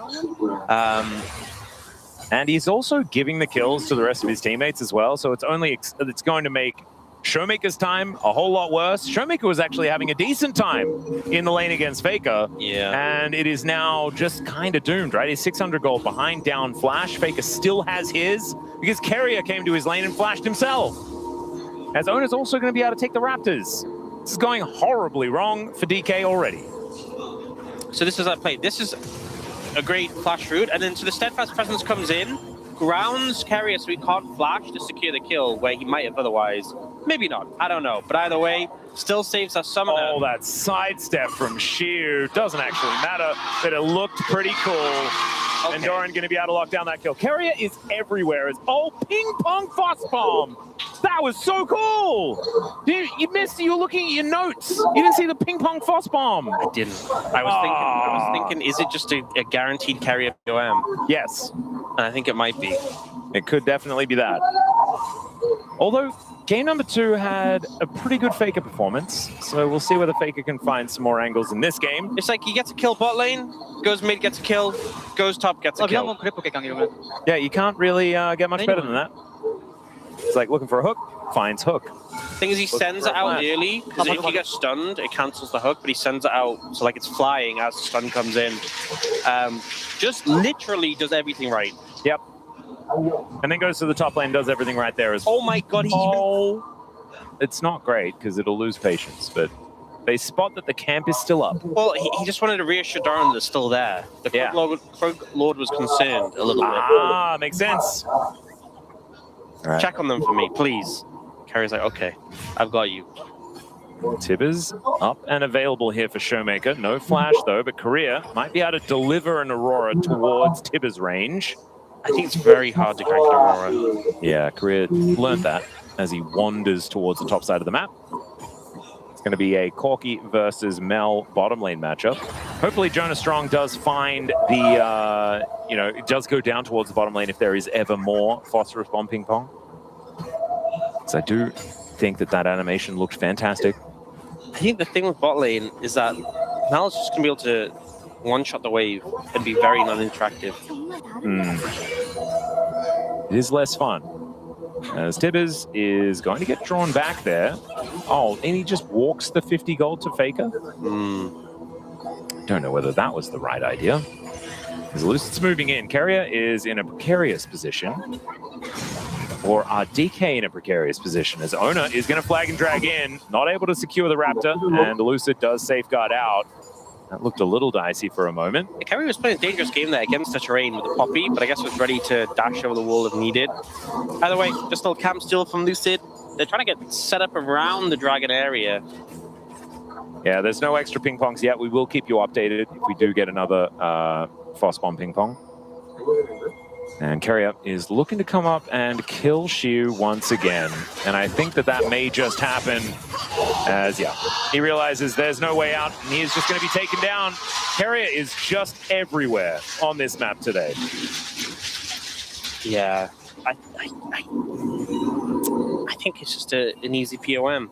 Yeah, at this point, I mean, they do have to win. They win the game. Yeah. That's looking like it might be not that. It's a great start. Stretch. It's a pretty good start so far. Top lane, which was a lane that was really going badly, now 500 gold up thanks to kills. Catching up with the CS department as well. Mid lane is ahead, bot lane is ahead. Would you believe all lanes are ahead? Hey, but Lucid has killed more camps. And wards. As he does manage to take that one down. He's going to pop on over towards Korea now. As Doran is wandering back towards lane. He's going to bypass the jungle momentarily. Zona just going to wander in. He's thinking about contesting, but just going to pick up the aggro of these last couple of grubs. Might just be a 1 for 2 in favor of T1 as far as that is concerned. Carrier once again passing by. Showmaker does pay the respect. We'll be backing away. I hope everyone at T Plus is paying him a lot of respect for the impact he's had so far. Korea and Lucid just moving together, trying to get vision control of the air. Oh, they're going for this blue. There's a lot of T1 members in the vicinity. Yeah, Showmaker does have his stun at the ready. Faker rotating over. Stun going to get flashed there by Korea as Doran and Xiu fighting towards that top side. Condemn going to be used to nullify the ultimate from the Na. Not too much more going to happen. It does feel like as this game goes on, the Na and the Condemn will have about the same cooldown as Oh Dear. Wallop connects, and the stun is going to get tumbled, but the Bone Skewer won't get dodged, and Doran gets another one against this Vayne top. Xiu is just having a horrible time. Bit of a Pike masterclass going on right now. Nice setup on that one from Doran, to be fair. But yeah, this one, the tempo vibes are very much in favor of one team. Yes, I would say that it's not even, it's like a tempo guarantee. I was hoping for the game 3 being the close one, when we get the game 1 and 2 on one-sided. It's close to a perfect game. This one doesn't feel very close at the moment. Yeah, close to a perfect game, but not because they got one grub. Yeah, no, grubs don't count. Oh, it was almost Phos Bomb ping pong! But we didn't get it. Faker goes between worlds. Showmaker gets slowed down momentarily and will take a fair bit of damage. What's your modern take on a perfect game? Because we've had different perspectives. Grubs don't count. Everything else is fine. Plates also don't count. Just turrets, kills, dragons, herald, baron. Okay. Yeah. It's old school. Otherwise, you have to nullify all other perfect games that have ever happened. And we don't want to do that. I don't think so. It's perfect game relative to the game state at the time. Nah. Because otherwise it just gets too difficult to ever have a perfect. Because the argument I've heard is a scoreboard perfect game. Is that if you put a scoreboard, so the one grub is on the scoreboard.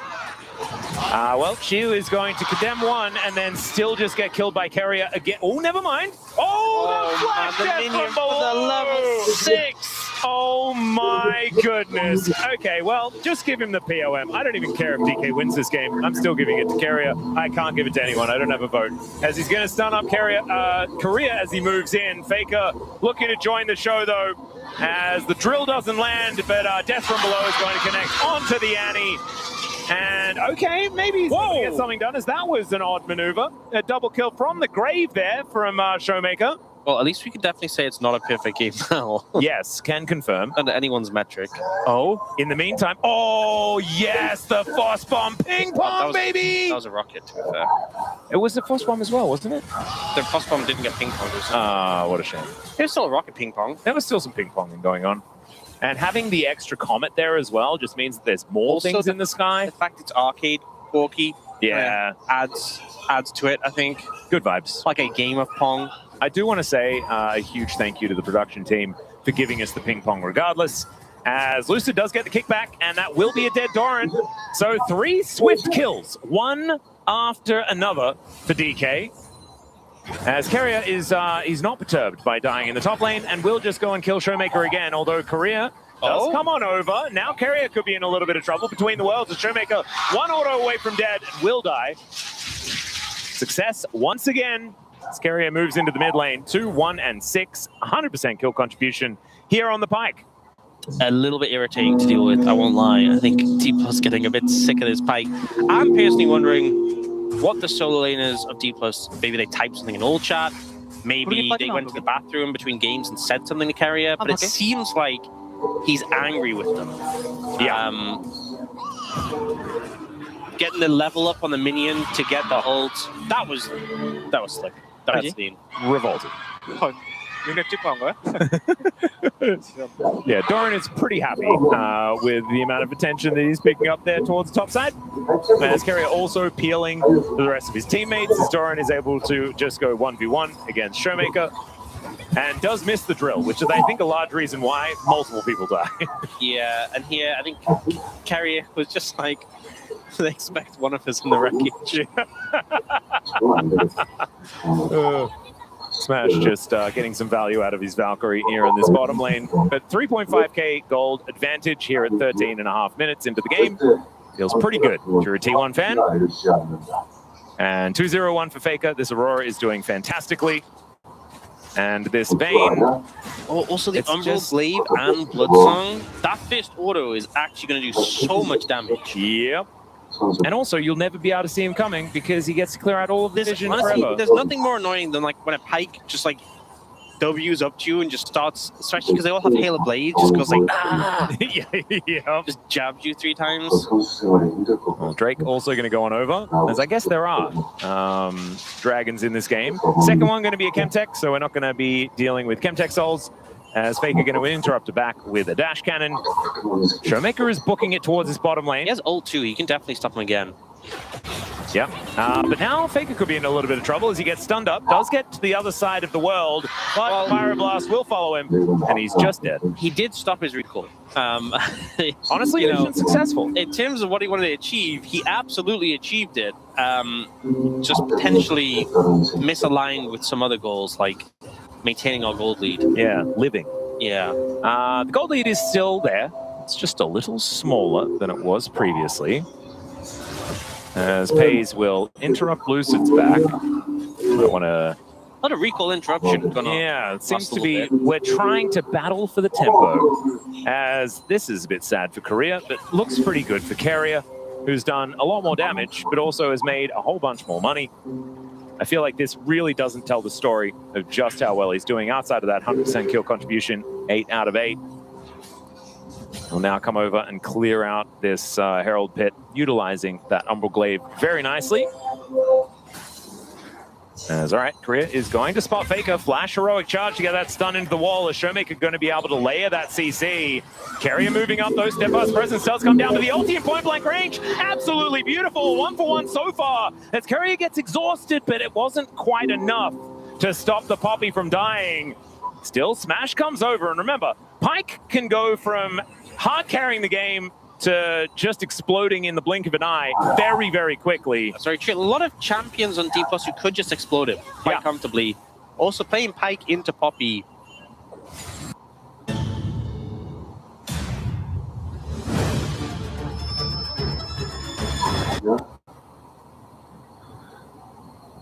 if you do misstep, you will just get exploded. You will just get locked into place and then exploded. Yep. Stunned into a wall, steadfast presence, can't escape, dead. They are trying to go for the Herald. This seems a bit ambitious. Yeah, Lucid is going to spot them as Shelly loses interest in fighting T1 for now. His Career on a control ward, sidesteps, does get a stun onto Pays there into the wall, but I mean, Career is very dead. And there's a flash in the double stun from Showmaker to take down the Jarvan. And now Faker is moving in. That should cause D+ to back away. We do have the top laners just fighting on the bottom side, both of them with teleports now. Obviously, Doran's is a little bit better. But Showmaker going to have his backstop. Wow, it's all about just denying resets. Just stop them from recalling. That's the game plan. Keep doing it enough, and eventually you take the Nexus. Yeah, because they then cannot recall. As Carrier just going to get sidestepped there by Smash. And Pays now going to try his hand at it, as it is going to be the secure by Lucid. And Faker just going to wander away. So Rift Herald taken, Eye goes over, and they will be able to use that to try and knock down one of these turrets. First turret did get taken on the top side of the map for D+. Lucid is pretty strong right now, and has the Eclipse in pocket. So doing a good amount of damage here. Goes for Pays. Pays flashing out, Rocket Belt in the way, had the 2 amount of damage to the ultimate, but then that combo from Showmaker. Fortunately, they aren't able to get carry as well, but still some good return, a good return kill. Definitely needed. The update of the game at the moment, very T1 favored. Although the gold lead has been consistently getting less big-ish over the last 7 minutes. I mean, I just want this to be a competitive game. You promised it to me, Fox. Earlier on, you said this was going to be the close one, okay? I thought it would. You know? I mean, Lucid's 750 gold ahead. Lucid's doing good. And also, you know, they have a big gold lead, but it's Pike gold. Yeah. Pike gold's a little fake on Pike specifically. Like, he has a 1.2k gold lead over Poppy. What does that really mean? Oh, interrupted immediately. Tibbers is real mad, but does get stunned up. That's what I'm talking about. Like, what does that gold really mean?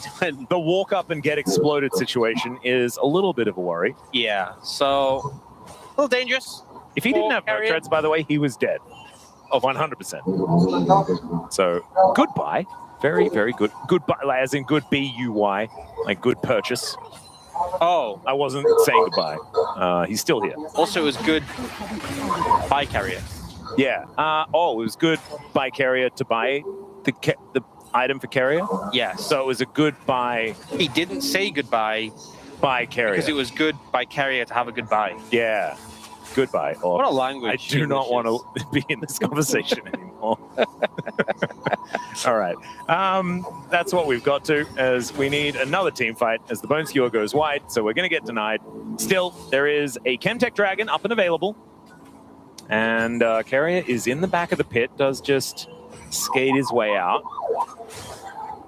And D+ with a little bit of control. I feel like they've got a little bit of their mojo back. In this game. TP's coming in. 2-1, want to contest this. Yeah, Pay's coming over. There is... Doran has Mega. He's here. Yeah, he's wandering up, but he's a little bit early, you could say. There is the eviction of the Jarvan. That should guarantee the Drake, and there it goes over to D+, as now the heroic charge, and they blow up the orange buff before he can do anything at all. Now Faker is getting cornered. Career moving up to him, but maybe he's going up a little bit too far. Between worlds goes Faker. But they're not going to be able to do anything here. And down went Doran. They get themselves the Rift Herald now. As so weird. There from Lucid, not quite able to make the play. And he will just fall. Rift Herald does get a charge. So there is that. Oh, he wanted the montage kick. He tried so hard, but Pays pre-rooted him when he went in. And unfortunately, didn't get to do the kick flash, so he just kicked. Yeah. Pays is now potentially just, not able to play ping pong with that one. You only have one rebuttal. That's quite a few seconds. And yeah, that is a lot of money over to Smash. So they do at least get Pays. So we'll see the replay. Part of the problem here, Ona gets knocked away from the fog of war, Banana Brush control going big here. And then Doran, his Mega times out just as he goes in. Like, he gets his ult, and then he's mini-gnaw as he gets smashed into the wall in one shot. And then here, so Lucid goes in on the minion, and watch the root.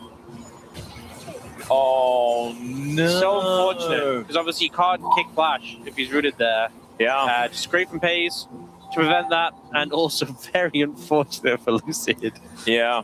Because it would have been very, very cool. It would have been slick. Saw the vision. Well, and then they do get their revenge. So there is that as well. The gold lead now slipping down to about 2,500. I wonder if he flashed a little sooner to dodge the root. Then he wouldn't have been able to kick Flash, but he would have been able to get a kick. Maybe the angle wouldn't have been great. Obviously, talking in retrospect, Carrier does make his way down, but Doran is still taking so much damage here. Tibbers still chasing as Career comes over, lights him in fire, throws a buckler at him, and makes his way out. They take the turret as well as the rest of T1 are turning up, but they don't have their top laner anymore. And D+ happy to take the 4 versus 5, or maybe it's a 4v4 as there's a Corki in the mid lane. In goes Ona, and he's pretty tanky. Flash out from Lucid, the bone skewer connects as Carrier turns the montage back on. He'll find another one with the help of Faker, and she falls, and just give this man the POM. I don't care. It doesn't matter who wins. Just give it to Carrier. just when D+ look like they're going to be able to turn it around, T1 come back huge, and it's the Pyke again. It honestly feels like this pick, it's so easy to just stop being useless when it gets to team fights. Yep.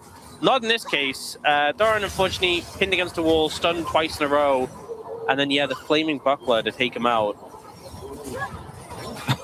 Very cute by Carrier. But, by Carrier. yeah, Carrier gets this sick. I mean, it comes a little bit later.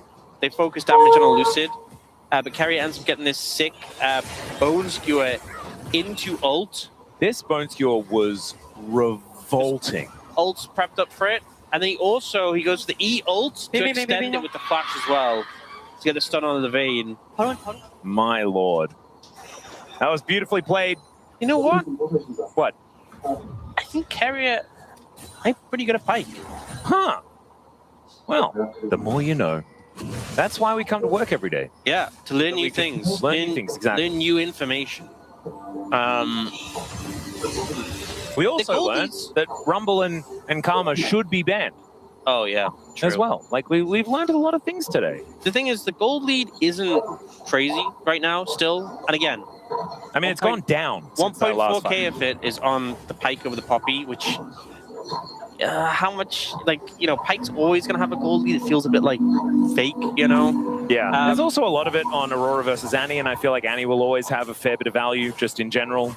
Yeah, like being able to drop theirs. Smash is 3 items completed. So I don't know. Scary. This game, T1, they've had the tempo vibes, they've been in control, but it's not as clear cut. Especially, I mean, you think about the previous 2 games, 17-2, 15-4. This game is still closer. It is a lot closer, even though we had like the triple lane gank. I mean, the early game was not. The early game was way further one-sided. But DK have been able to turn it around. Now looking for this 3rd dragon of the game. 1 apiece for both of our teams right now. Bone Skewer getting charged. Carrier just going to clear out some vision, though. Now the vision's gone. Kind of hard to move back in. They don't really have anyone who can like go forward and face check. Well, maybe it's Showmaker who dash cannons his way in.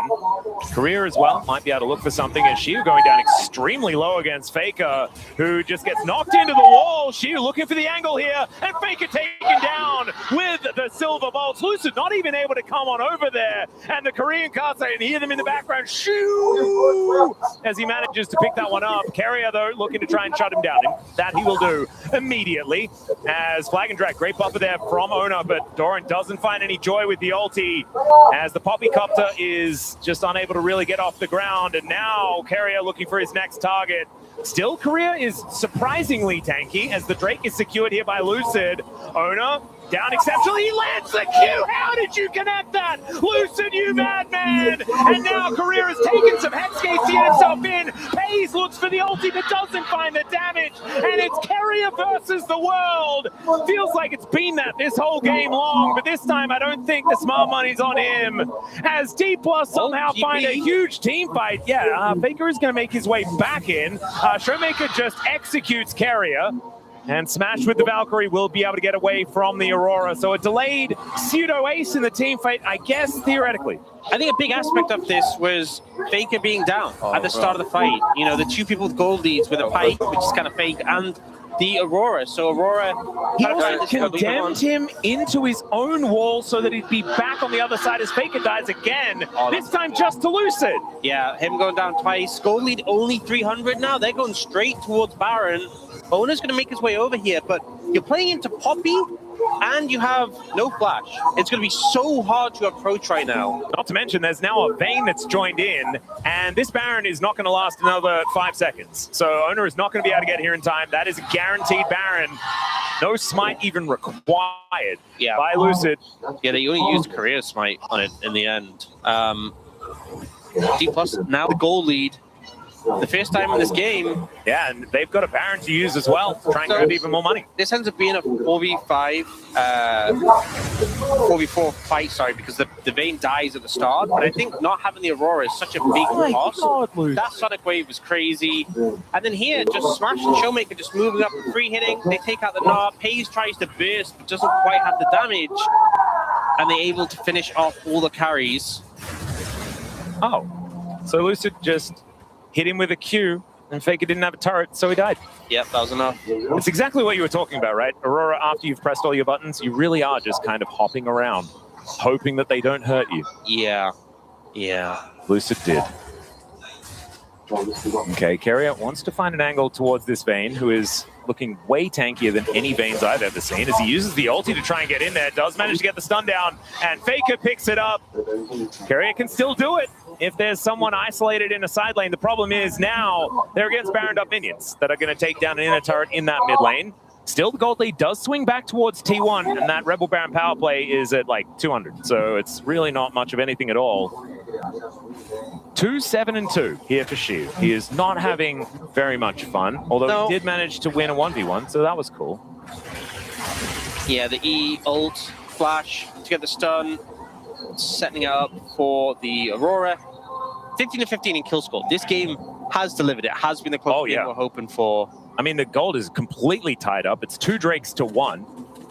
If T1 gets the next dragon, it's going to be even more even. Absolutely crazy. 1 minute left on this Baron, but it hasn't really done anything, right? We saw actually Doran able to push up the bottom lane entirely. Top lane is pretty much neutralized.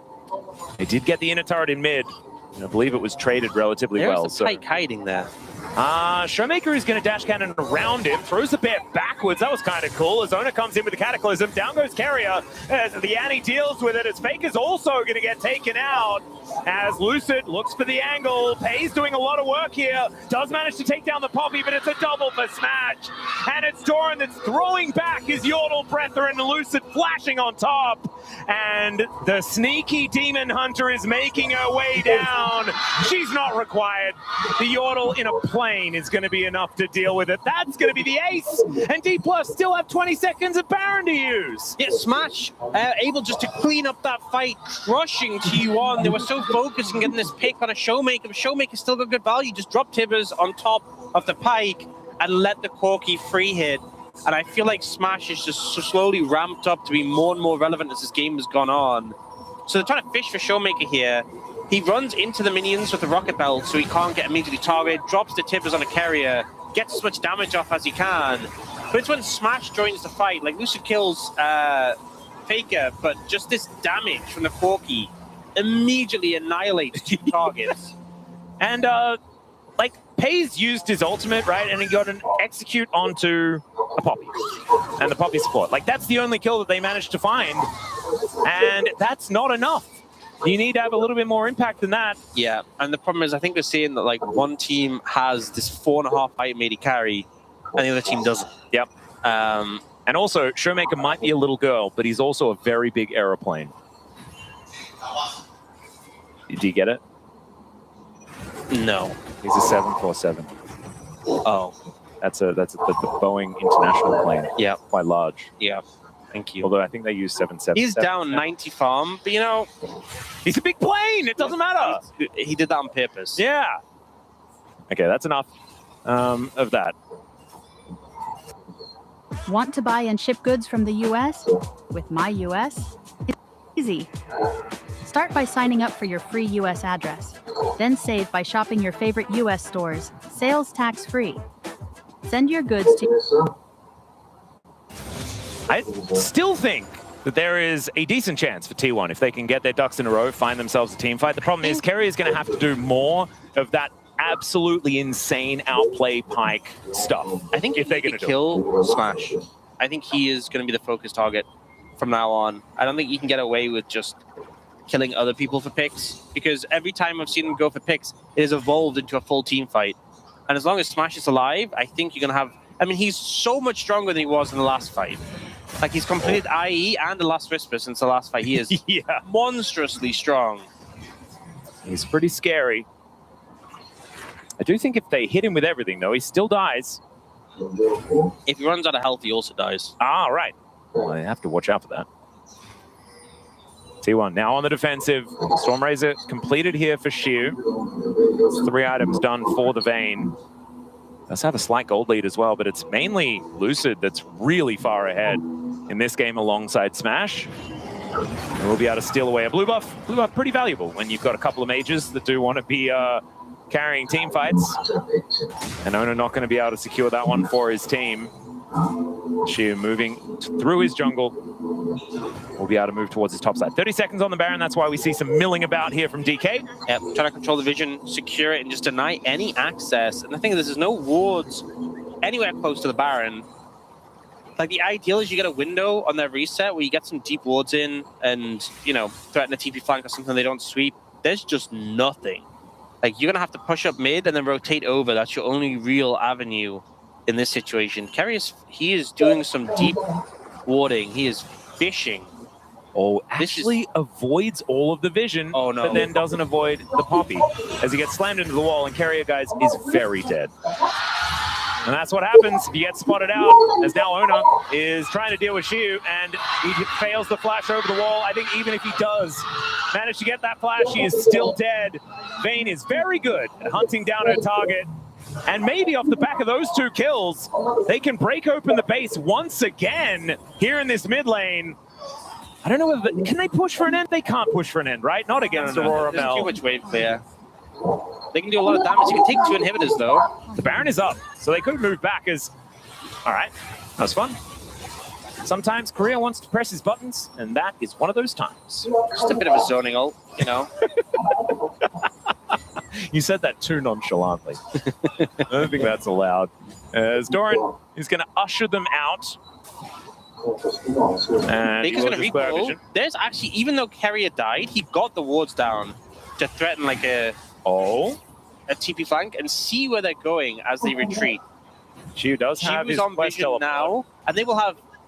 They can have some semblance of an idea those wards are there because they saw Carrier around there. Like, they know she was just recalled now. They have an idea of positions. They even know Smash is here doing the Raptors. Okay. They cleared the ward. Runner and Carrier in the area. Carrier, will be able to lock down the red buff. Yeah, I was a bit scared of that one as well. Dangerous game. Well, Smash now. Lord Doms or a Mortal Reminder will be completed on this back. I'm pretty sure, yeah, Lord Doms does come in. And Showmaker just going to clear up this wave. As the super minions start to conga line down. 1 minute till the Hextech Dragon for D+. That's Hextech Dragon with a Vayne and a Corki and an Annie. That's a lot of value that you can get. It's pretty good. It's pretty solid. No pressure to necessarily do anything. They do want to secure some vision around Baron, as there's no need for them to trade Dragon for Baron. But if they get the Soul, it's there for the rest of the game, and it's so strong. So I think that should definitely be the focus. That being said, if T1 overcommit to the Dragon, D+ get Baron, that could be decent. But I still think focus point should be getting Soul right now for D+. Depends how they feel about scaling into this game, right? If they do get to a very late game scenario, maybe D+ are kind of happy with how that one goes. As T1 getting themselves set up, the Poppy Cup comes on through, pays, not going to get the rebuttal, and out goes the jungler. So Baron is just secured. My goodness, it lasted for about 2.5 seconds. I guess that's what happens when Shiu's there from the beginning, as he's going to find Carrier as well. Silver bolts, another bullet, and down goes the Pike. Geo actually is just a hunter in this game. Yeah. It's so lore accurate, and we're now going into like a Vayne season as well. Isn't it cool? It's just really on theme.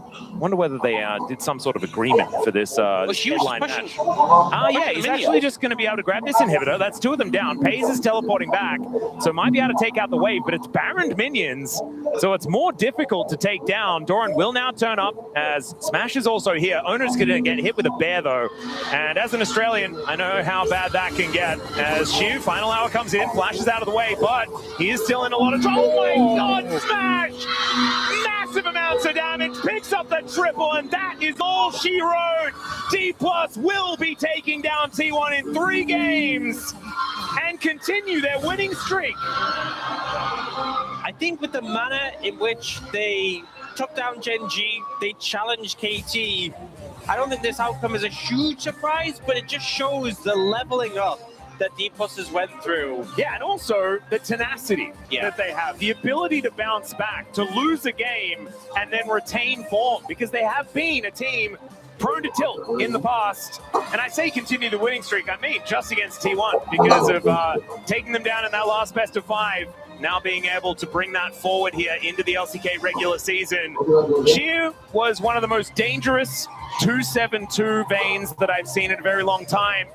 And if you guys are playing Vayne spotting, please make sure that you drink a lot of water and take care of yourself, okay? Because that might have been a tough one. Still, incredible play from D+ to be able to navigate the game with that team composition. Obviously, you know, a pike can fall off later on in the game, but Smash kept his head on his shoulders after a difficult game 2 and really came back swinging in that one. I'm wondering my POM right now. It's Lucid. Nah, is it? I was really sure about it in the game. I'm not sure about it as much anymore. Ion's waiting for you though, dude. You really have to get that I have this crazy... Are you just trying to give it to Korea? Are you trying to justify giving it to Korea? Is that what you...